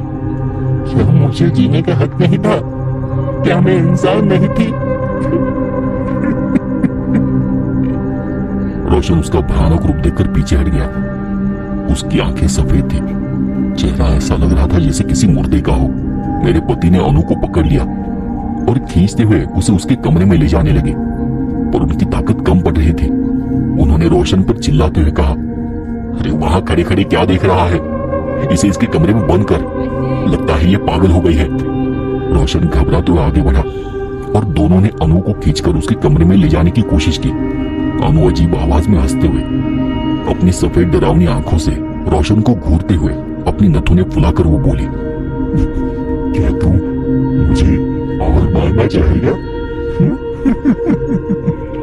दोनों ने भी पूरी ताकत से उसे उसके कमरे में धकेला और बाहर से दरवाजा बंद कर दिया। रोशन तो खड़े खड़े थर थर कांप रहा था और अपने चेहरे का पसीना बार बार पोंछ रहा था। पिताजी ये सब क्या है? हमें तो बताया गया था कि वो किन्नर मर चुका है। उन्होंने गुस्से में जाकर फोन उठाया और फिर किसी को फोन लगाया। हेलो हेलो, मैं जयचंदन बोल रहा हूँ। सर मुझे एक बात पूछनी है कि कुछ दिन पहले आपने मुझे कहा था कि वो किन्नर मर चुका है। क्या वो सच में मरा है या अभी जिंदा है? अरे सर, मैं आपसे झूठ क्यों बोलूंगा? मेरे सामने ही उसकी डेथ रिपोर्ट पड़ी है। मैंने खुद उसकी लाश को जलाया है। अरे उसने आत्महत्या की थी। हाँ, पर एक अजीब बात है, जहाँ उसने आत्महत्या की थी ना, वहाँ हमें जमीन पर खून से शराब ऐसा शब्द लिखा हुआ नजर आया था। पता नहीं वो किस बारे में था। मेरे पति ने घबराकर फोन काट दिया और अपने आप में ही बड़बड़ाने लगी, ये नहीं हो सकता, ये कैसे हो सकता है? ये भूत सब बकवास है। तभी अनु ने कमरे के दरवाजे पर दस्तक दी। वो अंदर से रो रही थी, गिड़गिड़ा रही थी। पिताजी, माँ मुझे बचा लीजिए। हमें कमरे के अंदर से थप्पड़ की आवाज सुनाई दे रही थी, जैसे कोई किसी को जोर जोर से थप्पड़ मार रहा हो। पिताजी, मैं फिर कभी झूठ नहीं बोलूंगी, कभी देर रात बाहर नहीं रुकूंगी, मुझे बचा लीजिए पिताजी। रोशन ने दरवाजे के पास जाकर ये सब कुछ सुनने की कोशिश की कि अंदर क्या हो रहा है। फिर उसने घबराकर मेरी तरफ देखा। ये पागल अंदर क्या कर रही है? लेकिन उन्होंने गुस्से में दरवाजे पर हाथ मारकर कहा, कुछ नहीं, बस ये नाटक कर रही है। मैंने उनके सामने हाथ जोड़ते हुए कहा, आप मुझ पर यकीन क्यों नहीं कर रहे? ये ठीक नहीं हो रहा। मैंने खुद उसकी परछाई देखी थी, पेड़ों का सूखना, छत से आवाज आना, ये सब उसी के कारण हो रहा है। थपेड़ों की आवाज अब और भी जोर से आने लगी थी। अनु अंदर से चिल्ला रही थी, दर्द से कराह रही थी। फिर अचानक सब कुछ शांत हो गया। तब जाकर उन्होंने दरवाजा खोलने के लिए कहा। रोशन ने दरवाजा खोला और अनु की हालत देखकर घबराकर चीख पड़ा, अनु! अनु बेड के पास पड़ी हुई थी। उसकी हालत अधमरी सी थी। उसका चेहरा खून से सना हुआ था, जबड़ा पूरा टूट चुका था और उससे खून बह रहा था। उसका चेहरा पूरी तरह से टेढ़ा हो चुका था। ये देखकर ही मेरा बीपी लो हो गया। मुझे चक्कर आने लगे, आंखों के सामने सब कुछ धुंधला दिखाई देने लगा। और तब रोशन मुझे पकड़कर कमरे से बाहर ले गया और वहीं बाहर सोफे पर लिटाया। रोशन घबराकर चिल्लाने लगा, पापा, पापा ये क्या हो गया? पापा, पापा देखो ना ये क्या हो गया? ये सब देखकर उनके भी होश उड़ गए थे। उन्होंने अनु को पकड़कर उठाने की कोशिश की तो पता चला कि उसके हाथ की हड्डियां भी चकनाचूर हो चुकी थी। उसने शायद खुद को इतनी जोर से थप्पड़ मारे थे कि उसका आधा चेहरा टूटकर सूज गया था और हाथ का पंजा भी टूट चुका था। फिर उन दोनों ने अनु को चादर में लपेटकर उसका झूला बनाया और फिर उसी में अनु को उठाकर गाड़ी में ले गए। फिर वो दोनों अनु और मुझे अस्पताल लेकर चले गए। वो रात हमारे परिवार के लिए सबसे भयानक रात थी। 2 दिन अस्पताल के और घर के चक्कर लगाने के बाद तीसरे दिन मेरे पति मेरे पास आकर बैठ गए। उसी दिन मुझे आईसीयू से दूसरे वार्ड में शिफ्ट किया गया था। वो शांत थे, थोड़े डरे हुए थे। पहली बार उनके चेहरे पर अकड़ के बजाय समझदारी के भाव नजर आ रहे थे। उन्होंने मेरे पास आकर कहा, सुमन, मुझे ये बहुत अजीब लग रहा है, लेकिन अभी भी मुझे विश्वास नहीं हो रहा। मैंने उन्हें कोई जवाब नहीं दिया। उन्होंने अपनी बात को आगे जारी रखा। मैंने कल रात एक तांत्रिक से बात की। उसने मुझे कहा कि इससे छुटकारा पाने का कोई तरीका नहीं है, क्योंकि जो मारा गया है वो माँ काली की भक्त थी और उसने आपको श्राप दिया है। अगर किसी ने उस श्राप को हटाने की कोशिश की तो यही श्राप उसे भी लग जाएगा। पर उसने मुझे एक उपाय बताया कि मुझे किन्नर की बस्ती में जाकर उनसे माफी मांगनी होगी, उनके साथ खाना खाना पड़ेगा, शायद वहीं पर एक रात गुजारनी होगी। हो सकता है शायद ये सब करने के बाद उसे मुझ पर दया आ जाए। इतना बोलकर वो रोते हुए वार्ड से बाहर चले गए। उसके बाद उन्होंने मुझसे उस बारे में कोई बात नहीं की और नहीं मैंने उनसे कुछ पूछा। उन्हें देखकर ही समझ आता था कि अब सब कुछ बिखर चुका है, टूटने के लिए कुछ भी नहीं बचा है। उसके 7-8 दिन बाद मुझे डिस्चार्ज दे दिया गया और उस दिन हम पहली बार अपनी गाड़ी की बजाय रिक्शा से अपने घर चले गए। सच कहूं तो घर देखने लायक बचा ही नहीं था। घर के बाहर के पेड़, घास अब पूरी तरह से सूख चुकी थी। वहां की पूरी जमीन बंजर हो गई थी। हफ्ते भर में घर की दीवारों का रंग उतर चुका था। घर के अंदर कदम रखा तो हर तरफ गहरा सन्नाटा था। घर में से सड़न की बदबू आ रही थी। मेरे पति ने मुझे अपनी बड़ी वाली आराम कुर्सी में बिठाया। ऐसा उन्होंने पहली बार किया था और मैं उन्हें देखती रह गई। फिर वो घुटनों के बल मेरे सामने बैठ गए।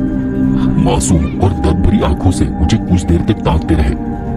मैंने आज तक उनका बस गुस्सा देखा था, पर ऐसा टूटा और मुरझाया हुआ रूप में पहली बार देख रही थी। देखते ही देखते उनकी आंखों में आंसू आ गए और मेरे हाथों को अपने सर पर लगाते हुए वो एकाएक रोने लग गए। सुमन, मुझे माफ कर दो। मुझे तुम्हारी बात मान लेनी चाहिए थी। मेरे घमंड ने मेरा सब कुछ छीन लिया, सब कुछ।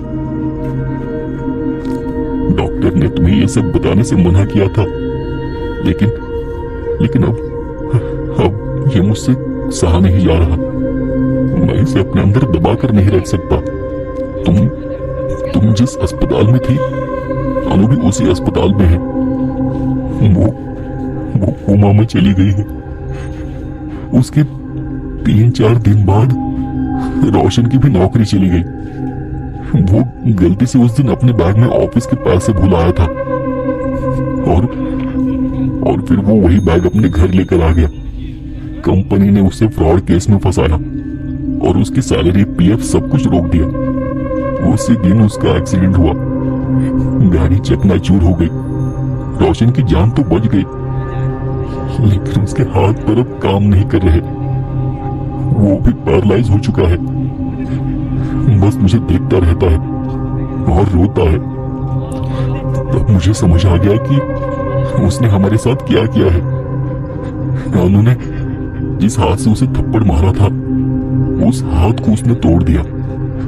रोशन ने लात और घूंसों से उसे मारा था, तो उसके हाथ पर उसने तोड़ दिए। और सबसे बड़ी चीज, मेरा घमंड। उसने मेरा घमंड तोड़ दिया। और अब मेरे ऊपर उसी किन्नर की मौत का मुकदमा चल रहा है। सुमन, ये क्या हो गया सुमन? उनकी बातें सुनकर मेरी आंखों में भी आंसू आ गए थे, पर अब कहने के लिए कुछ भी नहीं बचा था। उसके बाद 8 महीने बीत गए। मेरे पति अब जेल के अंदर है। मेरी बेटी की गवाही शायद उन्हें बचा सकती है, लेकिन वो भी कोमा में है। बेटा घर तो आ गया है, लेकिन कुछ काम नहीं कर सकता। बस कोशिश करता रहता है कि मेरी कुछ मदद करे। हम उस बड़े घर को बेचकर अब एक छोटे घर में शिफ्ट हो गए हैं। पैसे अभी भी खत्म नहीं हुए हैं, लेकिन इन 8 महीनों में आधे से ज्यादा सेविंग कोर्ट कचहरी, इलाज और दवाई में खर्च हो गई है। मैंने उनकी बस्ती में जाकर उस किन्नर से माफी मांग ली है। शायद उसने हमें माफ कर दिया होगा, क्योंकि रोशन की हालत में अब थोड़ा सुधार दिखाई देने लगा है और पता चला है कि इन्हें भी जल्द ही बेल मिलने वाली है। ये सब कुछ मेरे लिए एक बुरे सपने की तरह है, पर इतना सब होने के बाद मुझे एक बात तो समझ आ गई है कि तुम चाहे किसी गरीब को या किसी जरूरतमंद की मदद करो या ना करो, उसे कुछ दो या ना दो, लेकिन कभी उसका अपमान ना करो, उसकी गरीबी का मजाक न उड़ाओ। दोस्तों, ये थी आज की कहानी, और ये आज की कहानी आपको कैसी लगी मुझे कमेंट कर जरूर बताएं। तो आज के लिए बस इतना ही। मिलते हैं अगले एपिसोड में ऐसी ही किसी डरावनी कहानी के साथ। तब तक के लिए धन्यवाद।